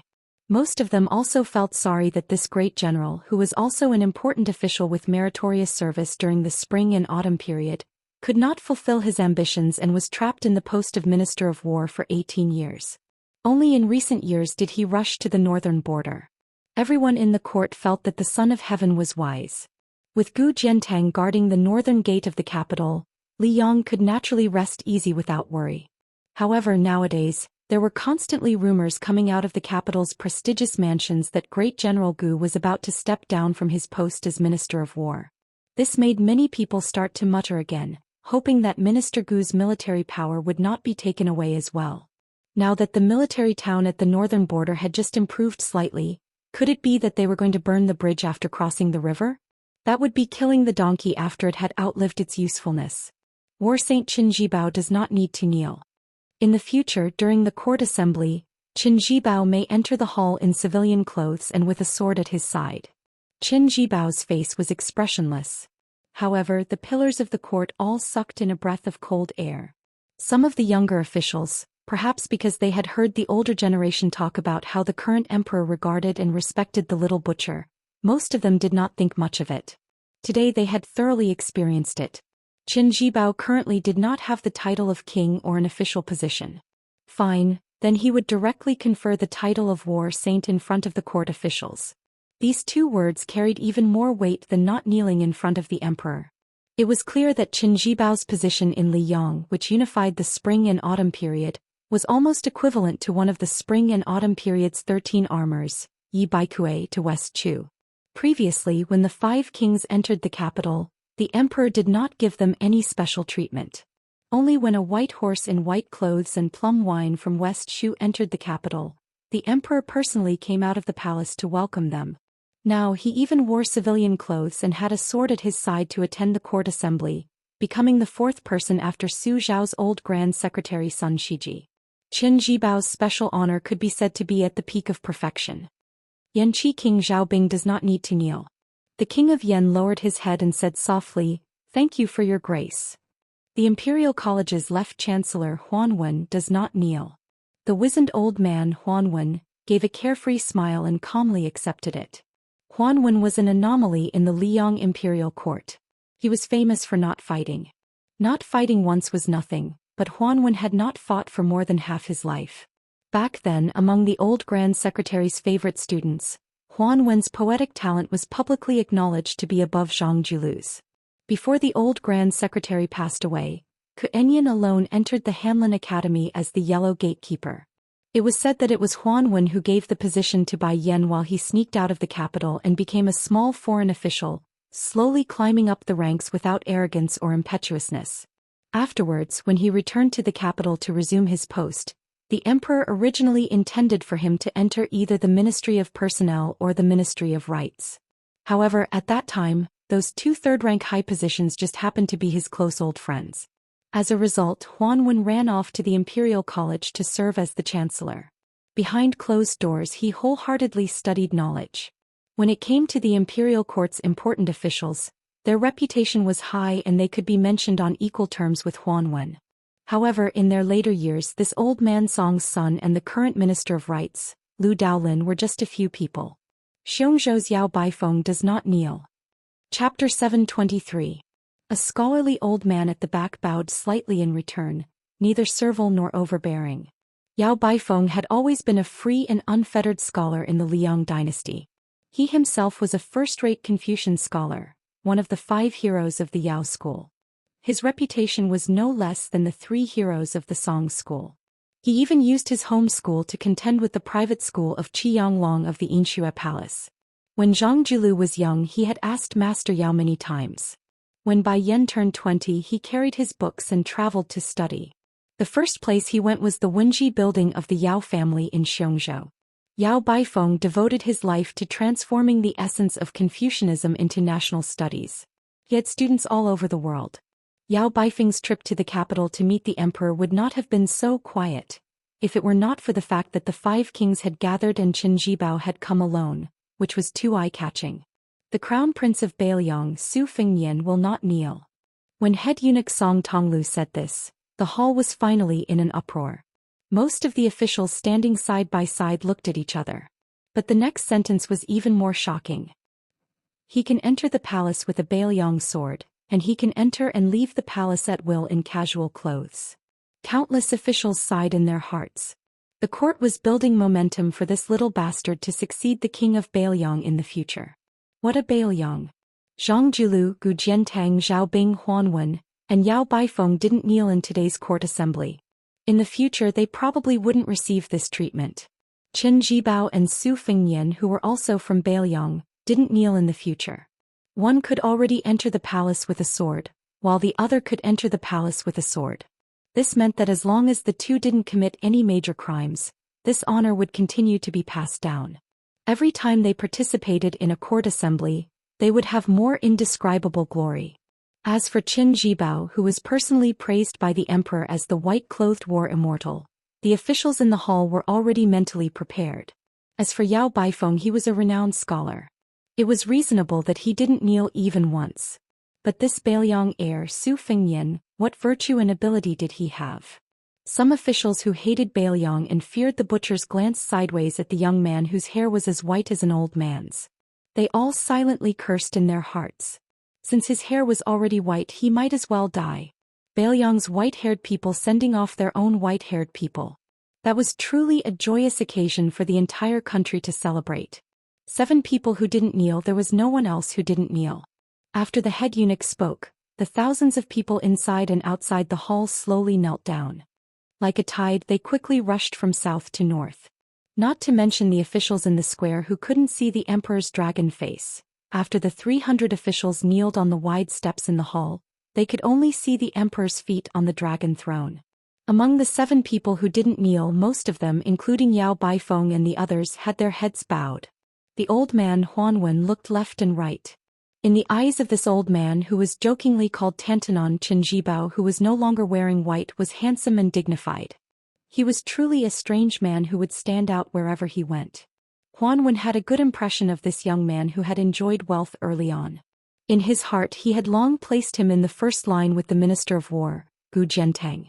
Then Huan Wen saw the man in white in front of him who was even younger than Qin Jibao.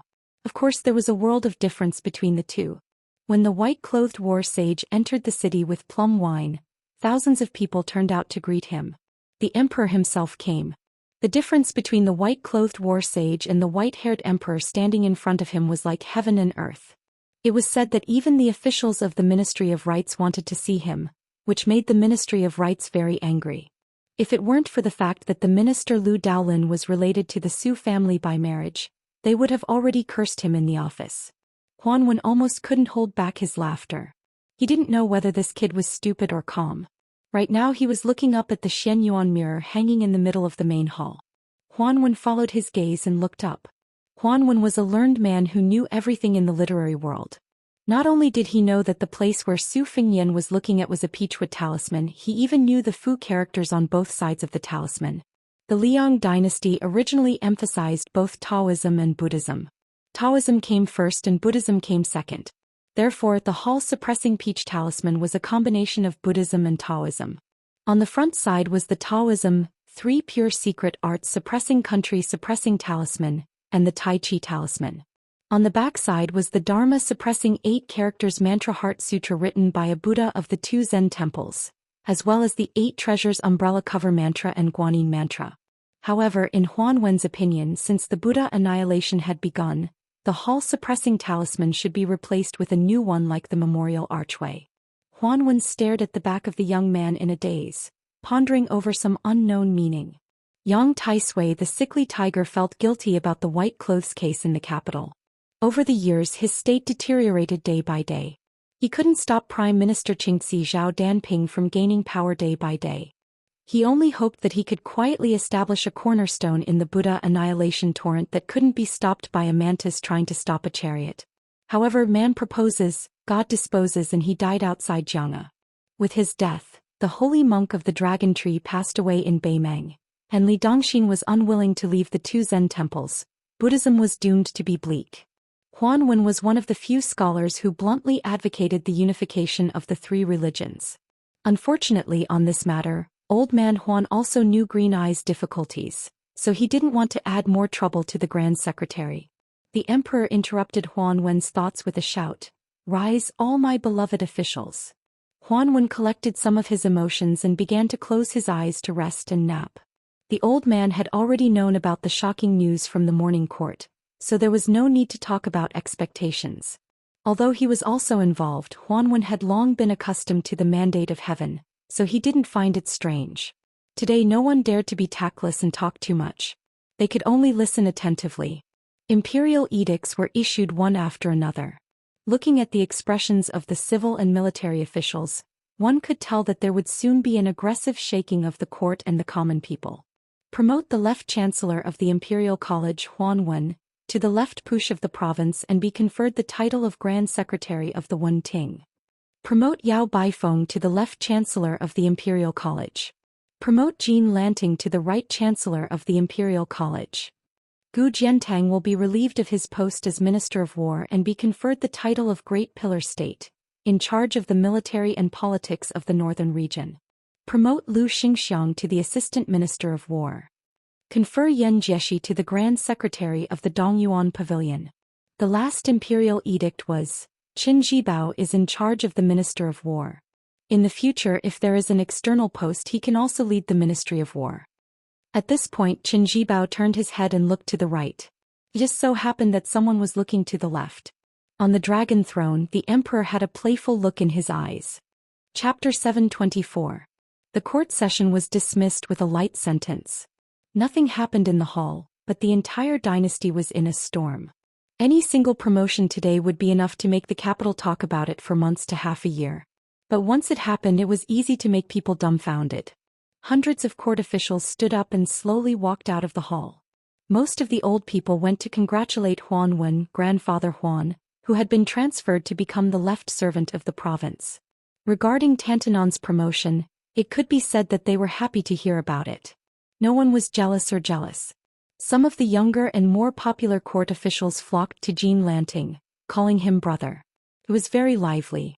They originally thought that Jean Lanting would polish his position as the emperor's personal attendant for a few more years before returning to take up an important position. They never thought that he would leap to become the right chancellor of the imperial college left behind by Song's second master. This was a dignified secondary third rank in his early 30s. He had even become the leader of tens of thousands of imperial students, becoming famous in one fell swoop. Everyone knew that Jean Lanting, this outsider, was destined to be irresistible in the officialdom. They couldn't help but wonder if he really was the next template of Grand Secretary Zhang. After Jean Lanting returned the greeting to everyone, he quickened his pace and walked toward Grandfather Huan and the new left chancellor, the head of the Yao family. He respectfully bowed with his hands folded in front. The two elders smiled as they helped this young man, who could no longer be described as a new noble. The three of them entered and left the imperial college. They were originally of the same origin, so their relationship was imperceptibly closer. Moreover, Jean Lanting had long been half of Yao Baifeng's student. Leaving the hall, they formed a circle. These three were the core and the other was Zhang Julu, Gu Jiantang and Chen Jibao. Unexpectedly, no one dared to go up and greet them. Then there were the Lu brothers, Lu Daolin, Lu Baijie and Lu Xianxia. In the future, the Ministry of War would form an interesting scene of two Lu assistant ministers. The vassal kings all dispersed, occasionally chatting with the officials of the capital, but it was all superficial, neither painful nor itchy. After Zhao Sui, the king of Jiaodong, found the crown prince Zhao Yi, he looked back at the white-haired man who was walking alone. He did not say anything to him. But when the king of Bailiang, whose power was getting weaker and weaker in the Liao kingdom, cast a glance at him, the crown prince of Bailiang cupped his hands and bowed his head. Zhao Sui didn't change his expression. He turned around and walked forward. On the other hand, Zhao Yi, who was also a vassal prince but was unknown, was a little stunned. Hearing his father's light cough, he quickly followed. Su Fengnian left in peace and quiet. He glanced at Jean Lanting, who was surrounded by people in front of him. The little county magistrate who had been scared to death by him in the past was now flushed with success. His speed of promotion was almost comparable to that of Zaifu Zhangjulu. Su Fengnian did not have a good impression of this guy who was good at taking advantage of others. He was afraid that if you wanted to go down in the future, you would not be able to. You could only fall down directly. In addition to Jean Lanting, there was also Yan Jieshi, who had become a relative of the royal family after betraying Bailiang. He married a daughter and got the status of a relative of the royal family and a real grand secretary of the palace pavilion. This was a big deal. This old man made up for the Dongyuan pavilion, one of the grand secretaries of the three palaces and three pavilions. After Huanwen was made the grand secretary of the palace pavilion, which was the head of the three pavilions, only the Wuying palace, which was left for Zhang Julu after his death, was still empty. Moreover, Yao Baifeng, whose family roots were close to Bailiang, was pulled into the capital and enjoyed a high position. As a result, the civil officials of Bailiang were likely to be restless. Su Fengnian originally wanted to return to Bailiang and pass by the Yao family to see if he could persuade the children of the Yao family to enter Bailiang, which urgently needed a large number of middle-level civil officials. In the past, the Yao family only flirted with Bailiang but did not sleep with them. Now that they had openly entered the bed of the Emperor Zhao family, Su Fengnian saved himself a lot of trouble. Unknowingly, Su Fengnian fell behind everyone. After crossing the threshold of the main hall, he stood at the top of the stairs and stopped. He saw Yan Qiji, who was newly appointed as the yellow gatekeeper, by his father's side. He wanted to walk back a few times but was pulled back by Yan Jieshi. Su Fengnian smiled. It was fortunate that he had the support of his sister, who was about to become the crown princess. Otherwise, with this kid's cowardice and kindness, he would have been eaten by the nobles in the capital long ago. Su Fengnian looked up and did not see Kong Wuqi, whom he had not seen in many years. Presumably, his official rank was still not high enough and did not have the qualifications to participate in the court assembly. Su Fengnian placed one hand on the dragon-carved railing. He knew that the reason the 7 people did not kneel in the court was mostly because of him. More accurately, the emperor had given Su Xiao a great deal of face. However, after giving him the sweet date, he was served with a few sturdy sticks. He had poached the corner of the Yao family into the capital and promoted Jean Lanting to discuss the Bailiang. As for Qin Jibao temporarily taking charge of the Ministry of War, it would not affect his appointment as the Prince of Shu. It was only because the emperor of the Zhao family favored this person too much that this was the icing on the cake. This kind of behavior was like a man going through untold hardships to chase after a woman he had admired for a long time. He wanted nothing more than to use rouge, powder, gold hairpins and magnificent clothes on her to show his sincerity. Furthermore, the court could not miss this once-in-a-lifetime opportunity. Having Qin Jibao take charge of the ironclad Ministry of War could not only convince the masses and suppress the rebellious officials of the Ministry of War, it could also give the court a way out for Gu Jiantang. Otherwise, even if Gu Jiantang was the only pillar of the country in the current dynasty, if he handed over such a high position as the Minister of War and no one took over the hot potato, it would be too much of a slap to Gu Jiantang's face. Since the beginning of history, matters in the temple had to be closely linked.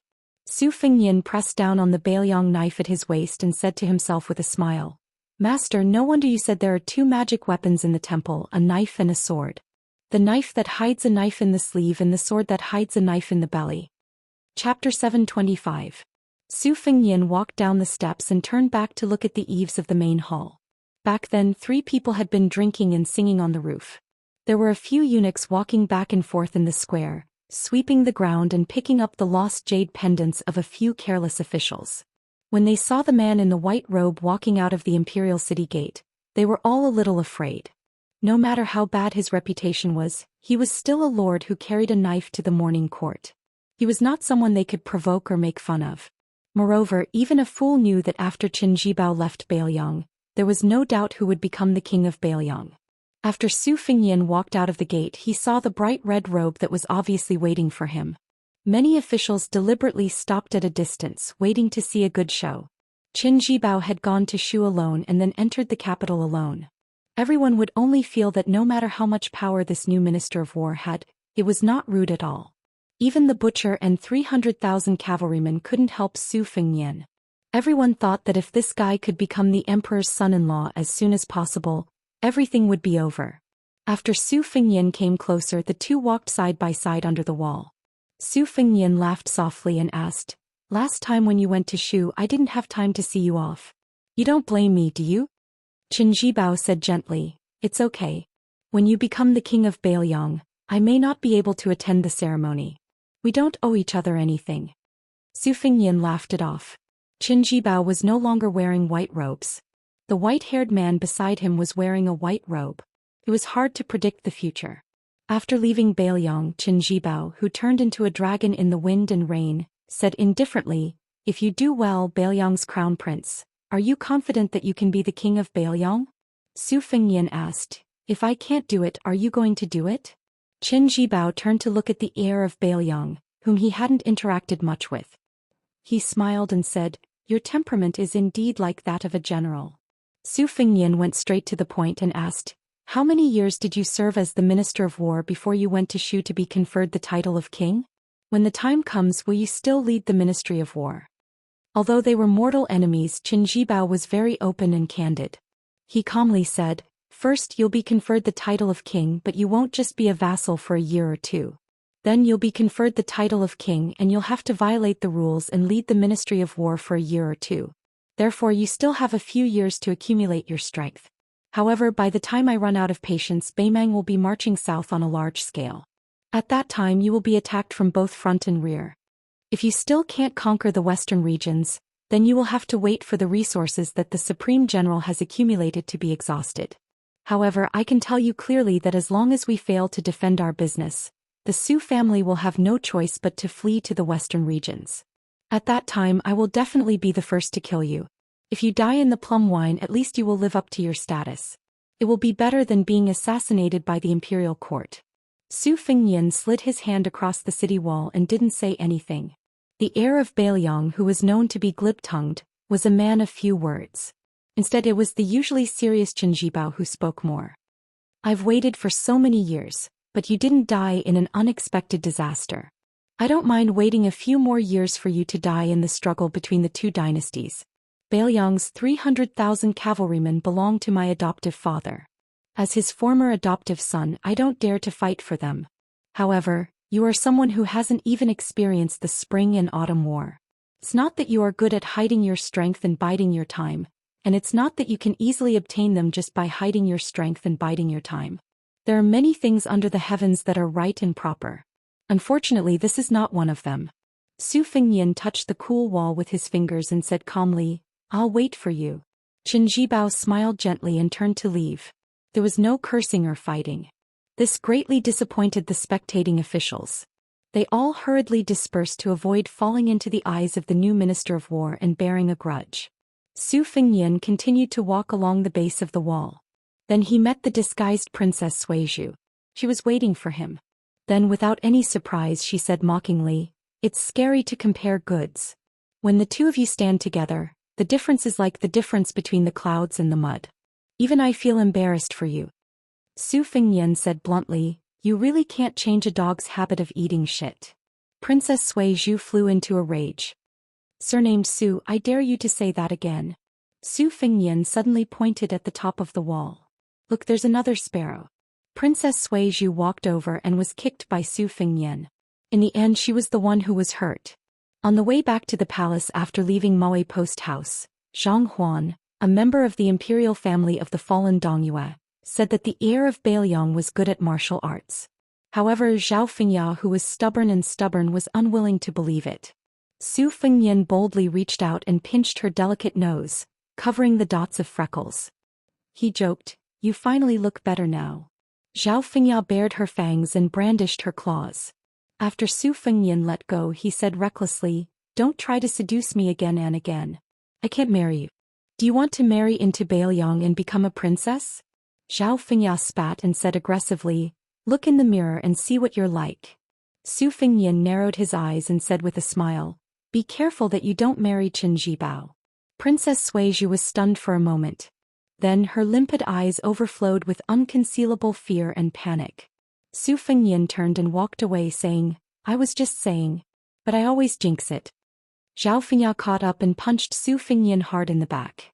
Su Fengnian did not respond and turned to the carriage. Princess Suizhu gritted her teeth and said, Do you know that there is a 6-character prophecy in the Imperial Astronomer? Rats eat food. Shu eats cold. Su Fengnian turned his head and said with a smile, Then why don't you hurry up and become the Princess of Shu? Zhao Fengya sneered and said, Can you really let this happen? Once Qin Jibao becomes a relative of the imperial family, even if you become the king of Bailiang, will you have a good day? Su Fengnian blinked and turned back to whisper in her ear, Su Xiao also asked me to pass a message to you. If you are really forced to be sent to Shishu, tell him. Princess Suizhu did not fight back for the first time. She blinked and whispered, You're not lying to me? Su Fengnian said seriously, Of course I'm lying to you. Zhao Fengya almost fainted from anger and shouted that she would beat him to death. Her elegant and luxurious white embroidered robe was stained with dust from countless footprints. She leaned against the wall and could only watch the bastard walk away. She cursed, Rats eat food, eat you up. The king of Shu will kill Prince Liang and kill you. Unexpectedly, the bastard had not gone far before he turned around and opened his mouth, saying 3 words silently. It's true. Zhao Fengya found that she had never felt so disgusted with the enemy in front of her. She told herself that she pitied him because his hair turned white at such a young age. And after his hair turned white, he did not look ugly. Dad, he looked even better.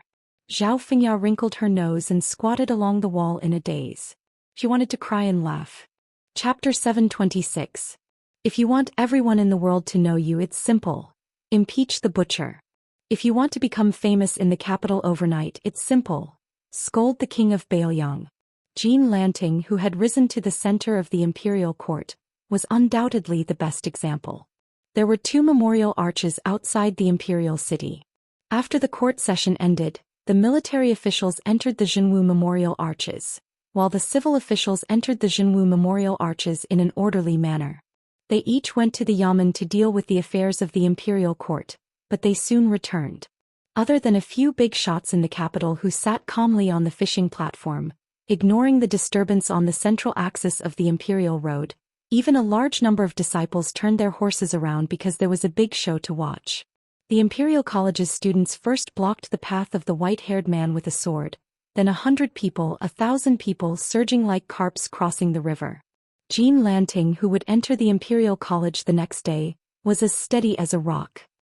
He sat quietly in a carriage by the roadside, watching with folded arms. Huan Wen, who had already removed his position as the left chancellor, stood by the roadside with a smile. He didn't purposely block the scholar's desire, only saying a few words that were similar to the elders nagging that a gentleman uses his mouth and not his fists. The Imperial College's buildings were endless, and its scale was second to none between the Imperial City and the inner city. Even the yamen of the 6 departments couldn't compete with it. In the past, once the Imperial students were agitated, it would become an extremely troublesome matter for the Imperial court. They were the court's own children, so it was useless to scold them.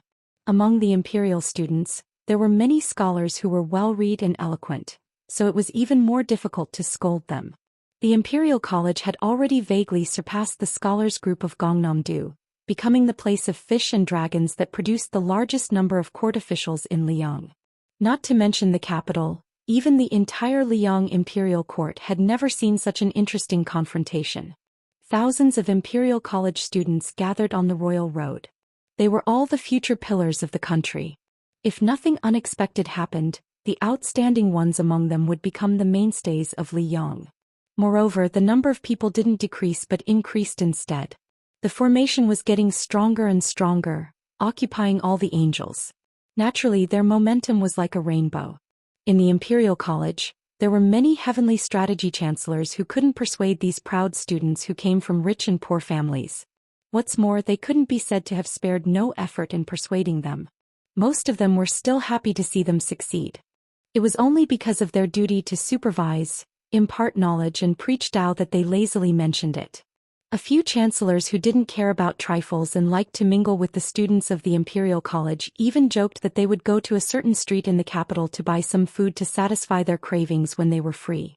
The inaction of the officials of the Imperial College imperceptibly boosted the arrogance of the students of the Imperial College. Such a huge burst of scholarly spirit shook the Imperial Court and the common people. When some of the old adherents of West Chu who lived next to the Zhao family heard about it, they couldn't help but feel sad and happy at the same time. They couldn't help lamenting that the righteousness of the spring and autumn period was transferred to the Zhao family. It was only right for them to leave the sun and take over the world. One side had a lot of power and influence, while the other side appeared more and more lonely and pitiful. The heir of Bailiang, Su Fengyan, stood on the axis of the world. He took down the Bailiang saber he received from Su Xiao. The saber didn't leave its scabbard. Instead, he placed both hands on the hilt of the saber and stood there leaning on the saber. He had once guarded Dunhuang alone with a sword. Today he stood alone with a saber on the Imperial Road, blocking 10,000 people alone. Almost half of the Imperial College flooded into the Imperial Road and piled up densely. They originally thought that after this hedonistic son of rich parents saw their magnificent momentum, he would be scared witless and run away like a rat. Who would have thought that he would really be beaten until his face was swollen and stubbornly endure it? It was just as well. Otherwise, they wouldn't have any leeway to show off. They heard from the chancellors of the Imperial College who had returned from the Imperial Court, that this son of rich parents actually carried a saber to court. This was simply absurd. They couldn't afford to offend the second emperor Lame Su. They couldn't afford to offend Qin Jibao, who had won the public support after leaving Liang and entering Shu. How could they not dare to teach this unscrupulous son of rich parents a lesson? Even if they didn't drown him with saliva today, they would still make him leave behind that infamous Bailiang saber that killed people like flies. A Confucian scholar took a step forward and angrily asked, "I heard that Bailiang released news that you killed the king of the northern courtyard, Su Huainan, at the Ruoshui River and killed the 5th raccoon of the Bubang Mountain in the Ruan Mountains. Do you dare to swear to the heavens that these rumors are true?" Su Fengyan didn't say anything. The Confucian scholar took 3 steps forward to beat a drowning dog. He pressed on, "Don't talk about killing 2 people. When did you, Su Fengyan, go to Beimang? Can you tell us?" Chapter 727. This was the first time most people had seen the Northern Liang heir in person. If not for the fact that they knew of Ren Tu's identity as the eldest son of the first wife, and that countless Northern Liang scholars had gone to the capital to complain about this person's absurd behavior, they would probably be jealous of him if they met him on the road. Or perhaps they would secretly praise him as a romantic and handsome guy. His appearance was truly unruly. Especially when he wore the 5-clawed 9-serpent patchwork clothes of a vassal prince bestowed upon him by the emperor, he truly looked outstanding. However, this person's misdeeds were too numerous to be recorded. When the previous emperor passed away, Mount Qingliang was brightly lit with singing and dancing. The whole city knew about it. Last time when he traveled to Jiangnan, he used a horse to drag a talented scholar to death. He also ordered his retainers to kill on Guangling Road, and blood flowed like a river. After he turned 20, he didn't show any restraint. He didn't have the slightest bit of gentleness, respect, and frugality. It was only said that every day in the Wutong'an Bailiang Palace, there were chaste women who committed suicide by jumping into wells. It was only said that in recent years, before the hereditary succession, he had already begun to sell official positions and titles. He sold them according to the weight of the official's hat, and then took them to the brothel to buy music. How could this kind of scholar have the right to carry a sword to the palace? With the jackals and wolves in the way, where were the scholars in the world?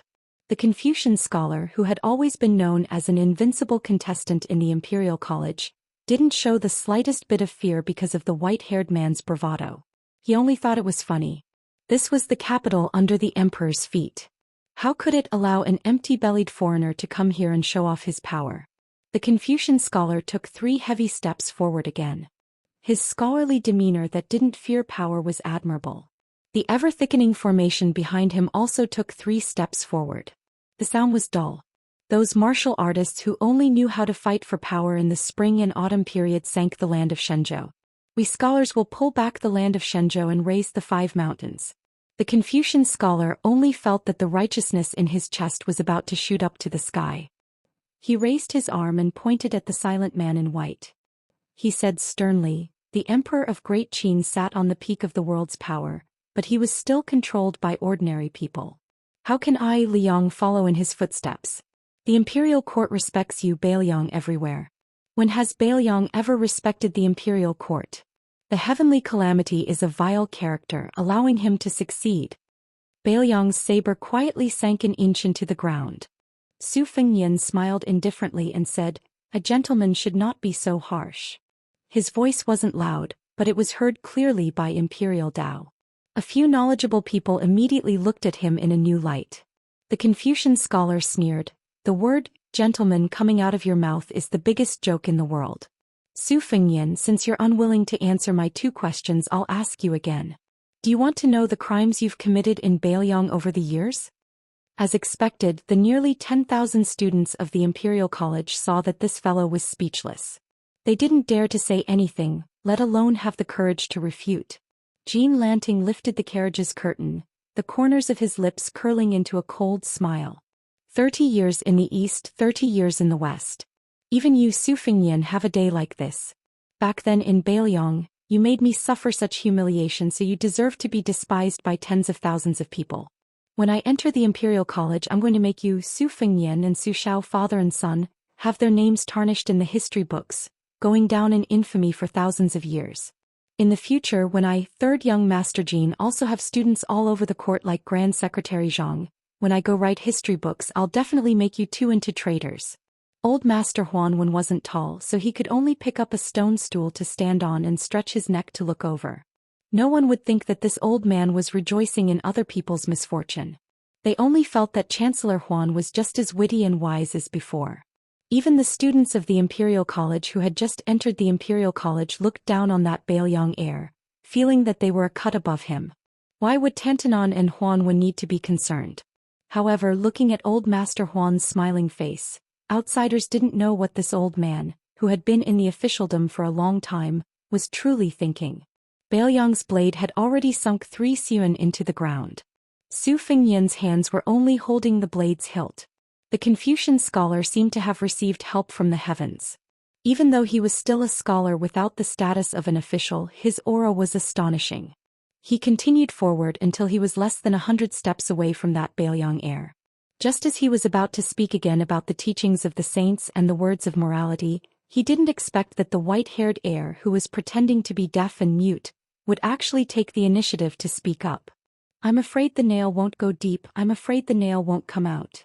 Most of the students of the Imperial College were smart people who were good at speaking tactfully. As soon as they heard this, they knew that he was mocking the imperial court for getting rid of Beiliang after it had outlived its usefulness. Su Fengnian continued calmly, I only know that during the spring and autumn period, more than 300,000 soldiers under Su Zhao's command died on the battlefield. During the Jia period, more than 100,000 soldiers died on the battlefield. In the following 10 years, more than 80,000 soldiers died on the battlefield. It's fine if you scold me, Su Fengnian, for having no talent, no virtue, no morals, and no ambition. But have you ever remembered where the bones of these 500,000 people were buried? There are tens of thousands of scholars in the Imperial College. All year round, they sing praises of peace and prosperity. Have you ever written a eulogy for 500,000 people? The Confucian scholar's face flushed red. He angrily said, 500,000 people sacrificed their lives for the country. They died a worthy death. What does that have to do with you, Su Fengnian? Su Fengnian calmly said, I will guard the northwest for the Central Plains. Outside of Beiliang's 3 prefectures, I will not suffer the calamity of Beiliang's million-strong iron cavalry. The Confucian scholar was about to criticize him when Su Fengnian had already lightly pulled out Beiliang's blade, borrowing the anger of 10,000 people to nurture the intent of one blade. In an instant the imperial path tore through 200 zhang. In the middle of the imperial path, people and horses were thrown off their feet. It was very lively. Many Imperial College students climbed out of the gully with difficulty, cursing and swearing loudly. Su Fengnian hung his cold blade and slowly advanced along the edge of the gully that had been cleaved open with one strike of his blade. Passing by the trembling Confucian scholar, Su Fengnian did not look sideways. He only smiled gently and said, whether or not I killed the 5th raccoon, you can ask yourself when you're dead. The Confucian scholar's lips turned purple as he sat down on the ground. Inside the carriage, Jean Lanting seemed to see the Crown Prince of Beiliang glancing at him coldly. He was so scared that his wrist trembled and he threw down the curtain. The Right Chancellor of the Imperial College's face was pale. He put on a strong front and said, Su Fengnian, the achievements that I, Jean Lanting, have today have nothing to do with you. Don't think that you can be so arrogant because of your strength. Huan Wen, who was standing on the stone stool, rubbed his cheeks and muttered to himself, although there are 10,000 people, I will still go forward. It's not that a Confucian scholar has surpassed a Confucian scholar. What a good, guarding the northwest, only guarding the country's gate for the people. Passing through the 10,000 Imperial College students without any obstruction, the white-clothed, white-haired man stepped into the front of the carriage. This Crown Prince of Beiliang, who had bowed for a long time in front of the 600 Beiliang soldiers and refused to stand up, turned around to face the 10,000 people of the Imperial College in front of everyone's eyes and spat heavily. Chapter 728. Before the beginning of winter, it was already snowing heavily, covering the graceful woman of Great Peace City with a white fox fur coat. In this half a year the capital was in an uproar. Not mentioning all kinds of rewards and promotions, the Beiliang heir dared to break the royal road. The imperial censor sent out impeachment memorials that flew like the snow in the sky, but they all sank into the ocean. Not a single one of them was approved by the imperial pen. The Daoist priests in the city all said that Su Fengnian relied on the power of the Yin monsters and would not be liked by the gods. They spoke with certainty and made the people of the city who were busy making up for their winter customs to thank the gods believe it without a doubt. Other than that, there was another grand event that shook the capital. The assistant minister of the Ministry of War, Liu Baijie, and the wanderer who had lost 3 battles and 3 defeats, were having a sword duel on the eagle pressing platform. The Son of Heaven personally allowed Minister Liu to take a day off. Before the two went up the eagle pressing platform to compete, it was the beginning of the snow. Assistant Minister Liu, dressed in scholarly attire, carried a sword and floated over. It was no wonder the saying that one sword was full of immortal energy.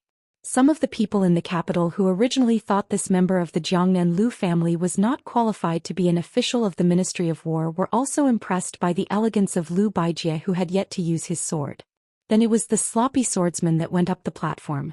He finally changed into something that was not so sloppy and bright. This guy first defeated the female sword attendant of the Wu family sword tomb, then defeated the swordsman of the capital, Qi Jiajie, and defeated the Dongyue sword pool by Jiangshan 3 times. He already had the title of Wen Bushing. Speaking of it, it was strange. This guy's appearance and bearing were not likable. especially not favored by women. But after losing 3 battles in a row, he was very popular in the lower levels of the city. When Bushing slowly went up the platform, there were people in the crowd who shouted loudly that Wen Bushing should win at least once this time. The down-and-out swordsman surnamed Wen immediately cursed back, "Go fuck your mother." The spectators came from all walks of life. Regardless of age, most of the women frowned in disdain. On the other hand, the coarse men all cheered loudly, waving flags and shouting battle cries for her. This time the Eagle Press platform was a good place to enjoy the snow and view the scenery. In addition, Liu Baijie had an illustrious official status, and there were rumors that several princes would quietly come to the Eagle Press platform in plain clothes. There were also rumors that the beautiful Li Baisher, who was both beautiful and beautiful, would personally come with great fanfare. Therefore, compared to the previous 3 times, the Eagle Press platform was a boiling cauldron of voices. However, everyone was well aware that in fact, they were all curiously anticipating the appearance of Bailiang's heir apparent who carried a saber. After the court assembly ended that day, the son of a vassal surnamed Su only had a duel with the Imperial College. For the commoners, how could it be satisfying enough? They all thought that this time, they would cause a ruckus on the Eagle Press platform and be entangled by the son of an official in the capital. Before the duel, Su Fengyan had already walked out of the Demoyai post house and was prepared to take a carriage to the Eagle Press platform to join in the fun. However, he saw an extremely poor old Confucian squatting under the dragon claw locust tree and felt uneasy. Su Fengyan laughed involuntarily. After a moment of hesitation, he returned to the rear courtyard of the post house and asked Blue Bird to warm a pot of yellow wine. Su Fengyan had a photographic memory, so he remembered who the old scholar waiting outside the post house was. That year when he left Mount Huishan on the boat to the riverbank, his second sister, Su Weisheng, was bringing the dragon sand from the Earth Lung Mountain, which had been sealed off for 500 years, to Shangyin Academy. This Lu Wenbao, a remnant of the southern Tang dynasty, received a review from Su Weisheng. When he volunteered himself, he kept mentioning Zhang Julu, Zhao Yiling, Wang Xiongui, Yuan Guo Hanlin, and other important ministers of the imperial court. He threatened to use the power of the prime minister as a starting point to analyze the important matters of the imperial court. At the time, Su Fengyan didn't like the old scholar's shocking words and refused to let him go. He didn't expect that after the old man returned to his hometown, he nimbly ran over to the capital to block him. It was obvious how much he cared about fame and fortune. When it was close to noon, Tong Ziliang and his little daughter walked into the courtyard with several large mahogany food boxes. It was almost the beginning of winter, and the popular food in the capital was stewed mutton and dumplings. In addition to these two, there was also a pot of fragrant and tender ginger duck. Su Fengyan had changed into casual clothes and was sitting under the eaves, admiring the snow. When he saw the father and daughter bring in lunch, he walked over to help the panting, delicate and pretty woman take the slightly scalding food box. Ordinary people couldn't afford to use this kind of expensive food box, which was almost made of royal wood. Tong Ziliang had also borrowed it from someone else. After all, he had to be worthy of his status as the heir of Bailiang to be at ease. The graceful woman, whose appearance wasn't as rough as Tong Ziliang's, blushed as she handed over the food box. She twisted her hands behind her back, gently wiping away the burning sensation on her fingertips. Ever since His Royal Highness learned of her name, he would always make fun of her with little Nian, which made her blush with embarrassment. Blue Bird had already moved out a table and a stool under the eaves. Su Fengyan smiled and invited Tong Ziliang and Tong Ziliang to eat together. Tong Ziliang didn't dare and waved his hand to decline, but he still couldn't win against His Royal Highness' insistence. He could only go against the rules and sit on the bench with his daughter. Su Fengyan, Blue Bird, and Xianyuan Qingfeng each sat on one side of the table. When they opened the lid of the food box, it was steaming hot. Tong Ziliang picked up his chopsticks and quietly reported, "Your Highness, there's an old scholar standing guard under a tree outside the post house. Come little Nian, I'm a guest. Your host should try it first." Su Fengyan used his chopsticks to tear open the stewed duck that was so fragrant that the ginger couldn't cover the fragrance of the meat. He picked up a piece and put it into the young woman's bowl first. He then nodded at Tong Ziliang and said, "I know who that person is. You don't have to pay attention to the post house." Chapter 729. Tong Ziliang nodded and smiled when he saw his daughter blushing and not daring to touch her chopsticks. He didn't have any ulterior motives when he brought her to this courtyard. He simply wanted her to see the general's eldest son. Strangely enough, his older brothers and sisters didn't dare or were unwilling to come after the first time they came to this courtyard. This made Tong Ziliang so angry that he smashed his bowl and chopsticks when he got home. However, his children had grown up and were no longer as obedient as their father when they were young. Since his youngest daughter wasn't afraid, Tong Ziliang couldn't be happier and was happy to have the opportunity to play matchmaker. As for his daughter's first awakening of love, Tong Ziliang was a crude person. Even though he saw it with his eyes and knew it in his heart, he didn't know how to say it out loud. He only thought that Her Highness hadn't lived here for long, and as she grew older, it was like the snow in the courtyard that melted on its own without needing to be cleaned. After eating a sumptuous lunch, Tong Ziliang stood up and left, telling his daughter to clean up the dishes slowly. Su Fengnian looked at the old scholar tree in the courtyard and quickly spread a layer of snow over it. He turned to Bluebird and said, "Take a pouch of silver and throw it to Lu Wenbao outside the courtyard. Don't say anything." Bluebird nodded and went back to her room to pack a small pouch of silver before quietly leaving the courtyard. Xianyuan Qingfeng looked at the leftover food on the table and asked, "The grace of a meal is more valuable than a pouch of silver. Are you trying to buy people's hearts like this? Isn't it a bit clumsy?" Su Fengnian smiled and shook his head. The rich and powerful families raise their soldiers just like how a distinguished scholar trains a young maid or trains an eagle to train a horse. It's the same. You have to grind away their arrogance first, but you can't grind away their backbone as well. I can't open the door to just anyone. I have to know how much pride and backbone these fellows who work hard for glory, splendor, wealth, and status have.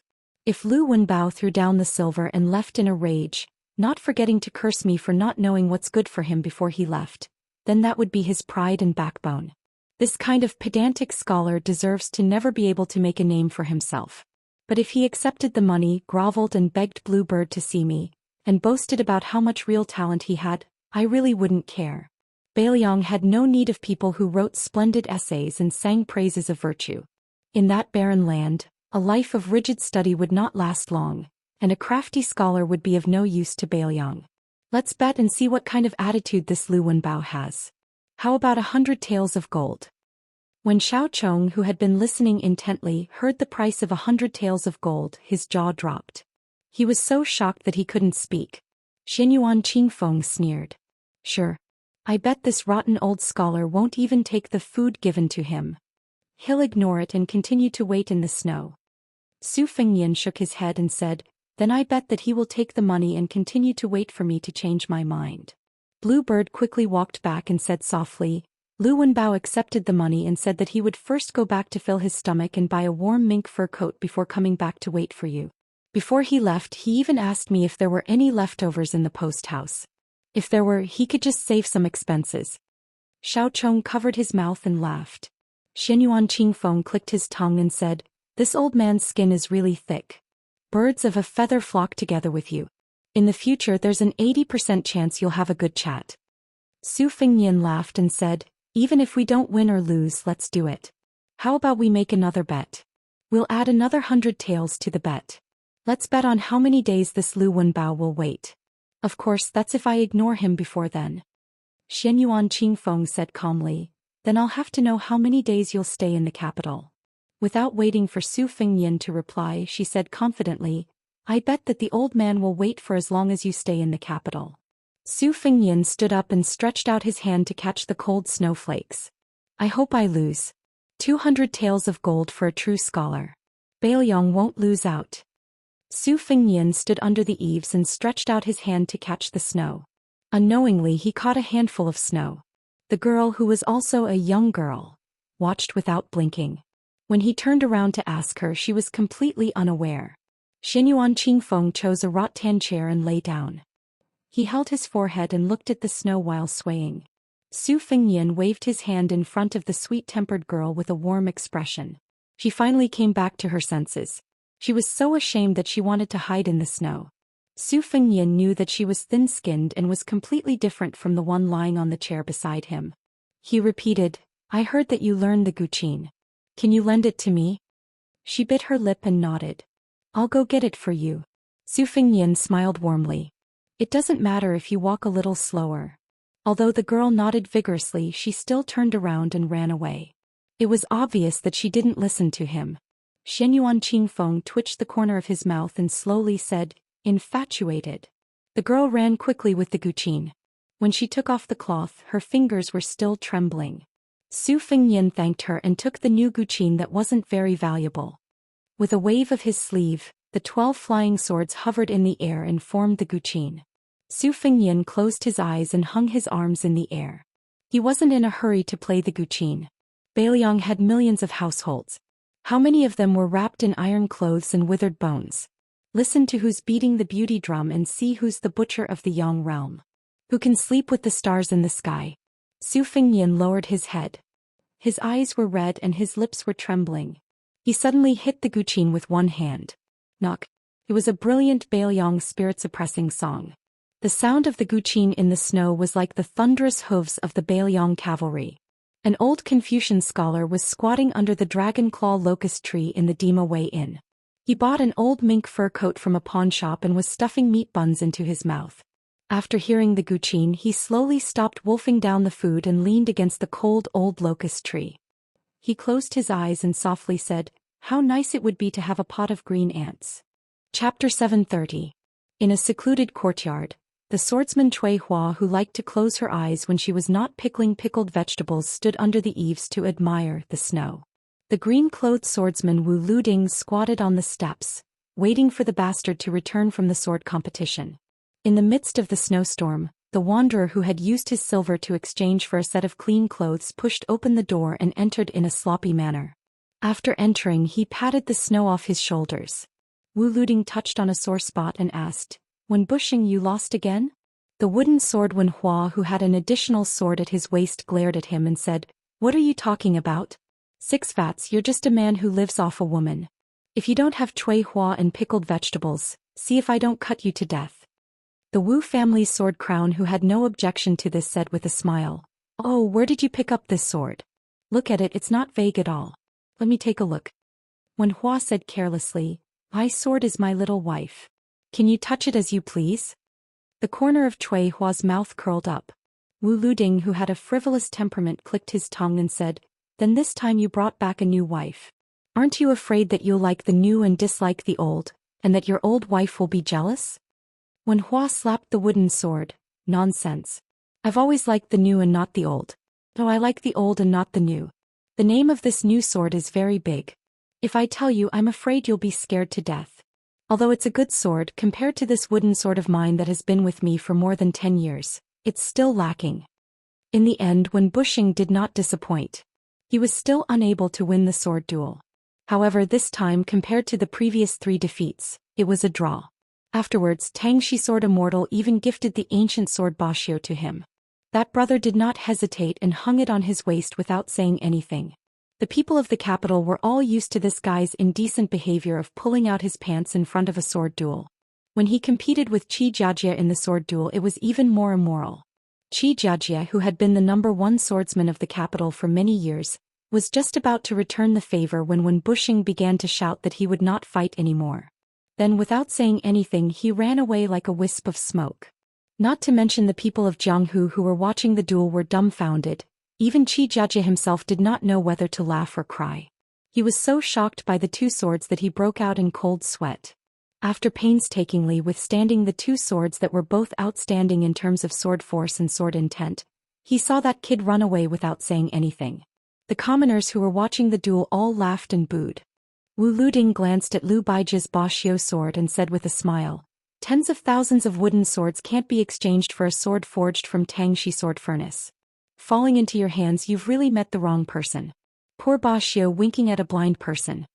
Wen Hua was in a good mood today, so he did not lower himself to the same level as the 6 fats. He jogged under the eaves to hide from the snow. He shook his sleeves and then turned his head to look at the female sword attendant, who was clearly not blind but was pretending to be blind. He asked, "Cui Hua, why haven't you given your brother Wen a bowl of pickled cabbage noodles? You're too careless. In the future, when I become famous, even if you beg me to eat your pickled cabbage noodles and pickled cabbage fish, it'll still depend on my mood." The woman, who usually did not open her eyes, but when she opened her eyes during the Battle of the Reed Marsh, She imitated Li Chuangong's two-sleeved green snake. The corners of her mouth twitched and she turned around to go downstairs. Wen Hua squatted beside Wu Luding and muttered in a low voice, "Six Fats, I only told you the truth because I treat you as half a friend. Cui Hua's appearance is average and she can't compare to Miss Li, whom I like. However, Cui Hua's temper is good and you're not tired of eating pickled cabbage. In any case, you won't have any great prospects in your lifetime. Being together with her, you'll be taking a huge advantage." Wu Luding smiled and said, "Only you, Wen Bushing, are allowed to have great prospects, but I, Wu Luding, am not allowed to have great achievements?" Wen Hua had never avoided using words to hurt others. He said, "You're no good. You're far inferior to Cui Hua. I, Wen Hua, am incomparably accurate in judging people and swords." Wu Luding laughed in anger and said, "Why don't we have a match?" Wen Hua exploded like a wild cat. "Oh, you have Cui Hua backing you up. You're full of guts. Let's have a match. However, I'll say this first. I've easily defeated you in a single move, so don't get angry and ask me to move out of the courtyard. You're also not allowed to immediately return the money you used to buy the clothes. Also, you have to let me live in that large room of yours. I, Wen Hua, am now a great swordsman whose name resounds throughout the capital. I have to keep up with all the basic necessities." Wu Luding was tormented by Wen Hua's nagging to the point that he completely lost his temper. That little bit of competitive spirit that had just revealed its sharp edges rapidly vanished like smoke into thin air. He said helplessly, "Match my ass. I'm not going to compete. Even if I win against you, Wen Bushing, I don't have the slightest bit of benefit. If I lose, then I'll really fall into the latrine pit." Wen Hua laughed loudly and slapped the shoulder of the sword tomb with all his strength. "Are you afraid? It's fine, there's no shame." Wu Luding couldn't be bothered to waste his breath with this fellow. He closed his mouth and admired the goose feather-like snow that ceaselessly fell from the courtyard. Wen Hua suddenly thought of something. He took down the wooden sword and bent down to meticulously carve a word on the snow. He turned around and asked, "Six Fats, do you recognize it?" There was the word fortune on the snow. Wu Luding rolled his eyes in response. Wen Hua laughed to himself. "When I was roaming the Jianghu with my brother all those years ago, we stole sweet potatoes and roasted them for a big meal. After that, we comfortably took a dump in the wilderness. When we had nothing to do, he took a tree branch and wrote this word. Do you know what he said?" Wu Luding laughed lightly. "There's a saying for the word fortune." Chapter 731. Wen Hua's face was full of disdain as he said, "The word fu refers to clothes and a field. Do you understand what it means? It's a great fortune to not have to worry about food and clothing. The meaning here is great. You Six Fats naturally wouldn't understand. My brother has a lot of crooked guts, but in terms of appearance he's even more handsome than me. However, he's also very knowledgeable. Give him a tattered Taoist robe and he can pretend to be a god and cheat people of their money. He can also gamble chess with people in small alleys or help people write letters. His handwriting is beautiful.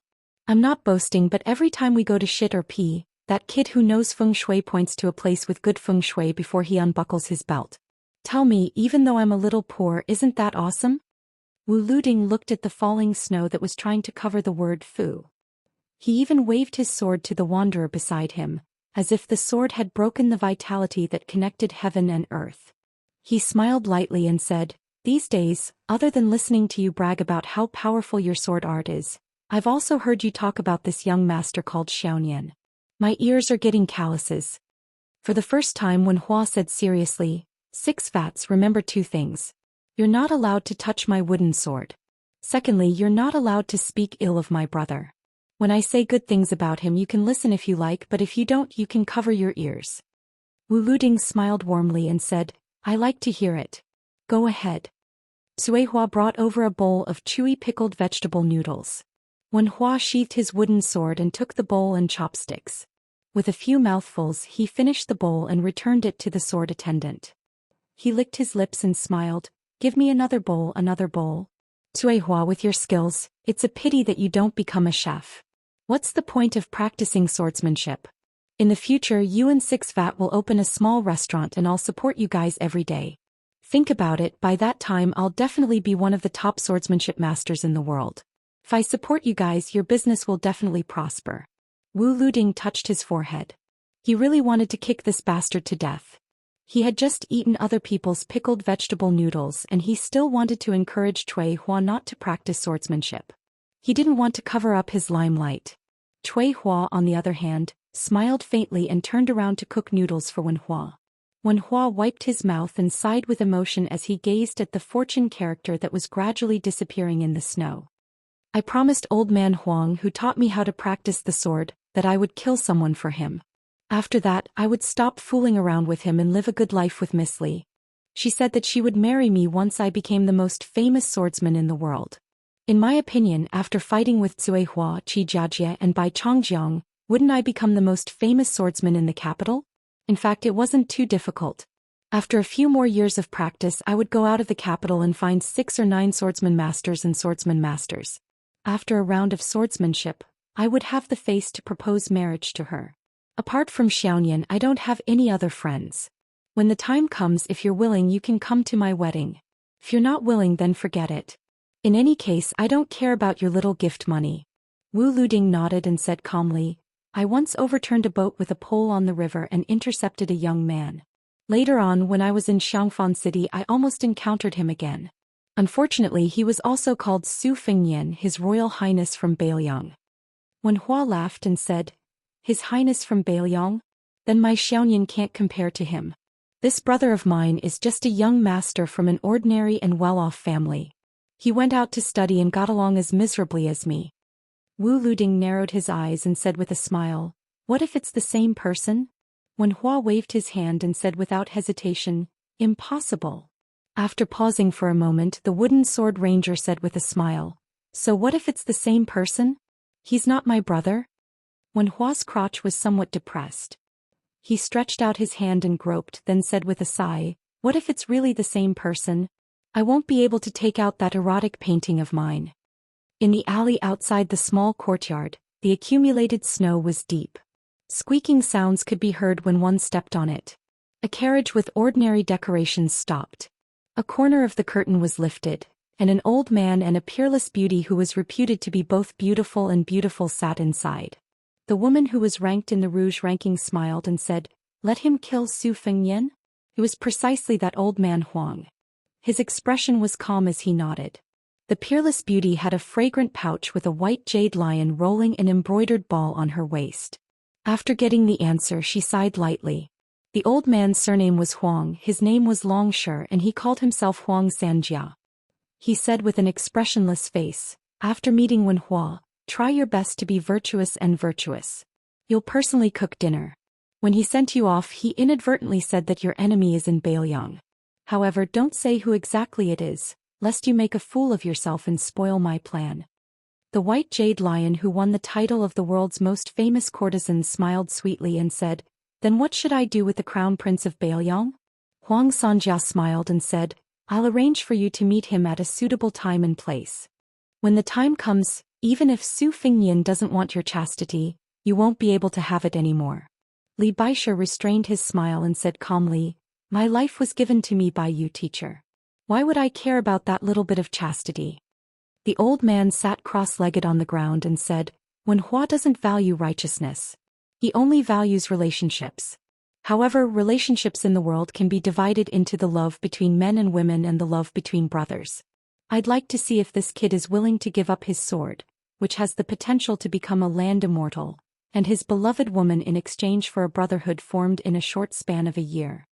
After she got off the carriage, she gathered the snow-white fox fur coat draped over her body and muttered, How pitiful.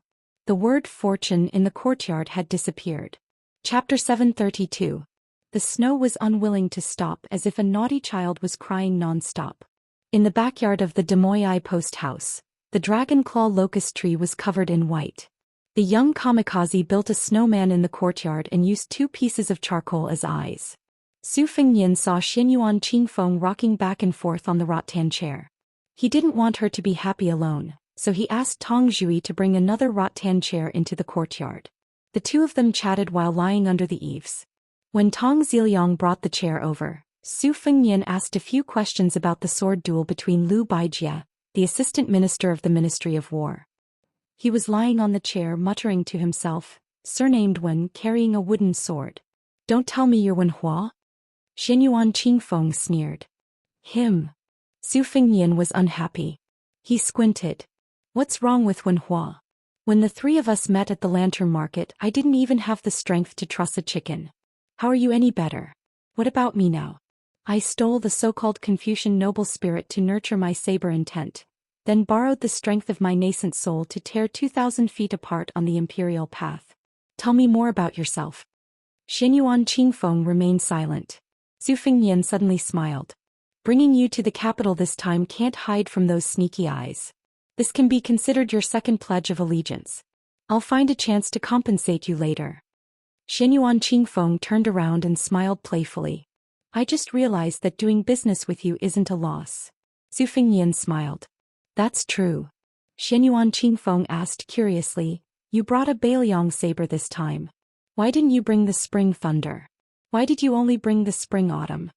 Su Fengnian said calmly, you only have second-level inner force. Why would I bring so many weapons? Do you think I'm a weapons store owner? Xianyuan Qingfeng sneered. You're lying through your teeth. What's 12 flying swords? Su Fengnian said helplessly, the spring-autumn is in my hands. It's very difficult. Xianyuan Qingfeng asked, what do you mean? Su Fengnian gently exhaled, blowing away a few snowflakes that had flown diagonally under the eaves. He calmly said, I don't know why, but from time to time, there will be a trembling sound in spring and autumn. Xianyuan Qingfeng didn't ask any more questions. She didn't covet that sword at all. Su Fengnian continued, at first I wanted to give this sword to the old man with the sheepskin fur coat. Later when he died I thought that it would be good to give it to Dong Tai as a return gift. However, I reckon that he wouldn't accept it. Moreover, I might not be able to see him again in this lifetime.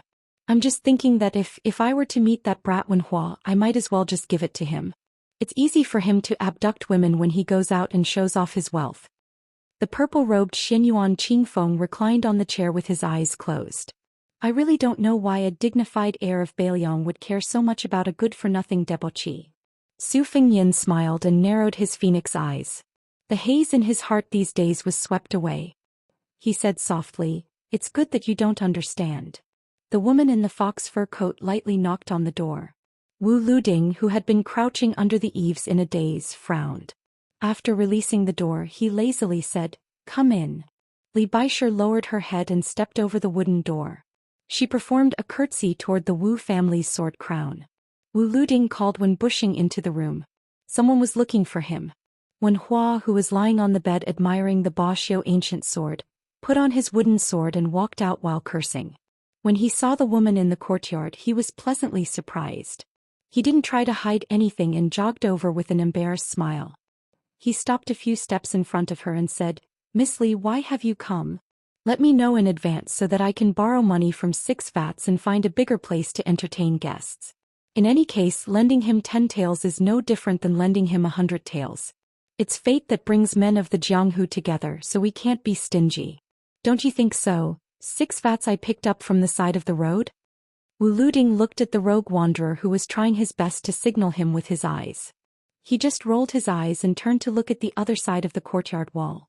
Li Baisher held a bamboo basket of fresh fruits and vegetables in her hand. In the basket, there were also a few carps that had been chiseled out of the lake not long ago. They were still alive and kicking when strung through the gills with a straw rope. She said softly, have you eaten? If you haven't, I'm not going the same way this time. But I can make you a meal while I'm at it.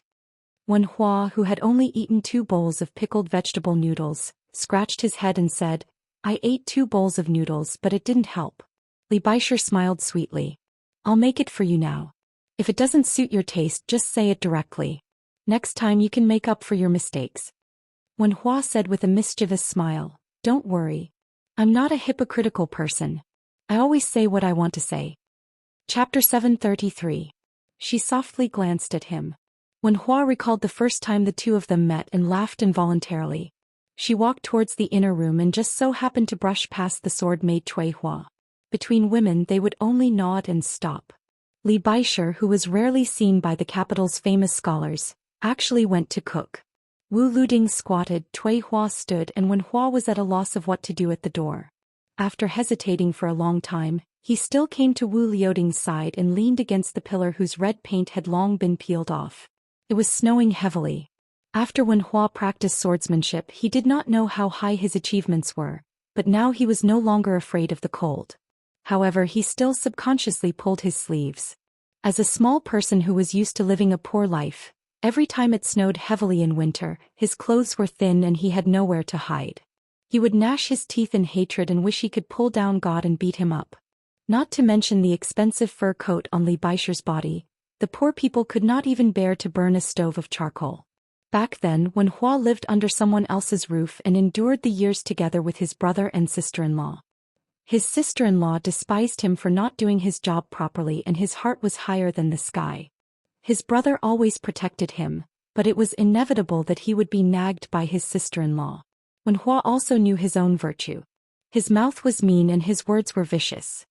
He had never said a few good words to his sister-in-law. In fact, she was not a bad person. For so many years she had let him eat and drink for free.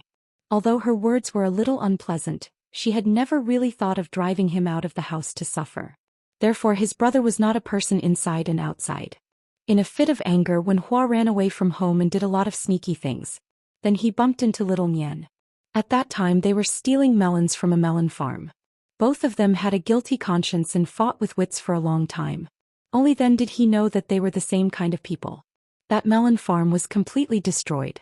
After they got together, little Nian always teased him that he would pounce on any woman with breasts and buttocks. Such love at first sight was worthless.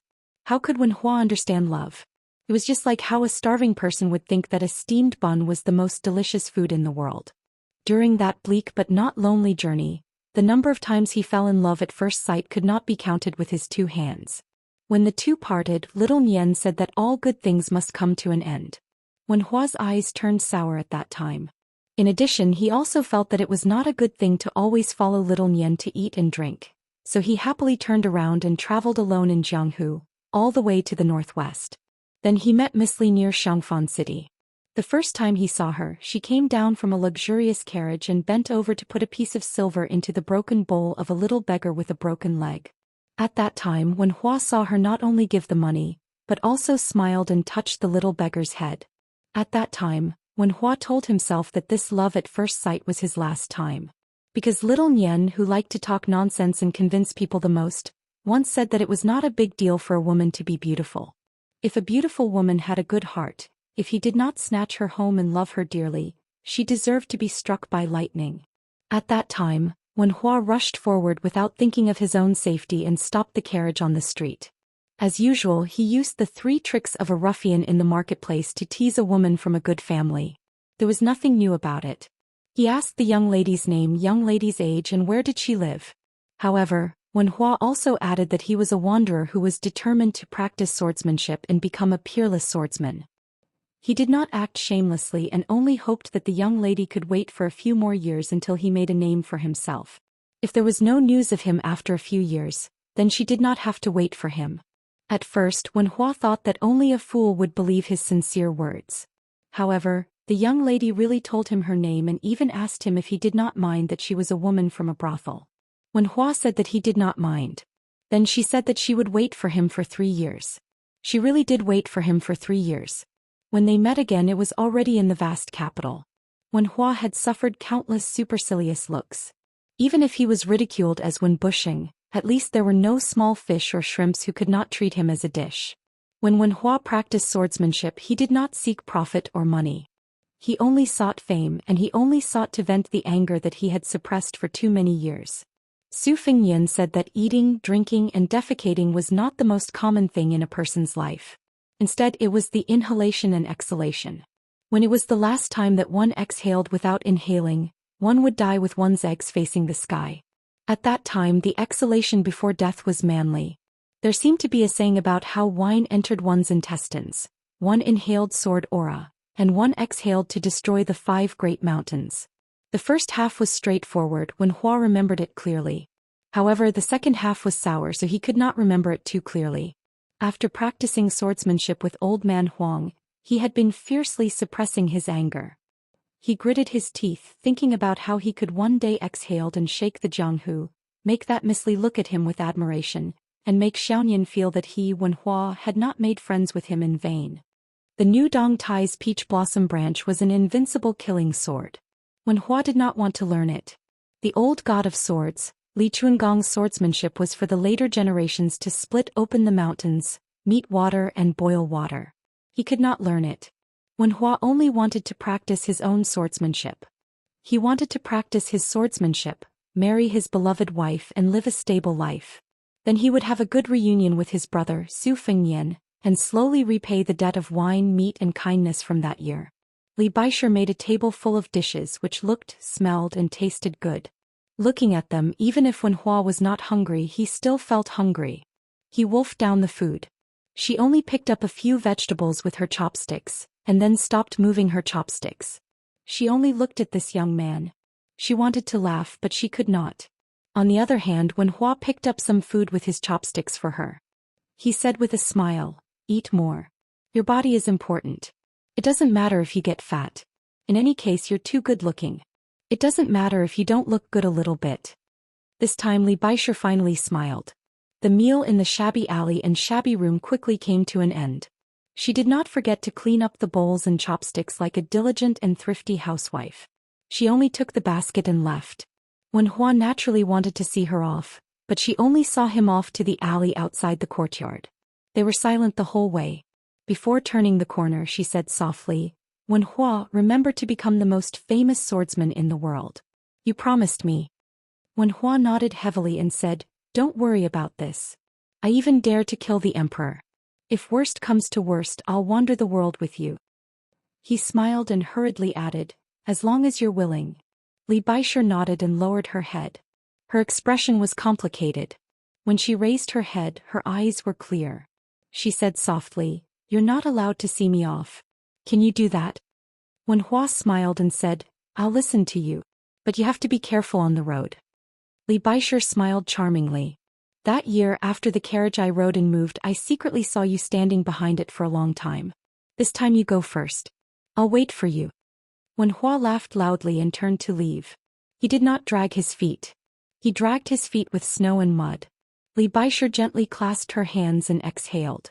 She waited for Hua to enter the courtyard before turning the corner and entering the carriage. She was somewhat stunned when she saw that the old man was still there.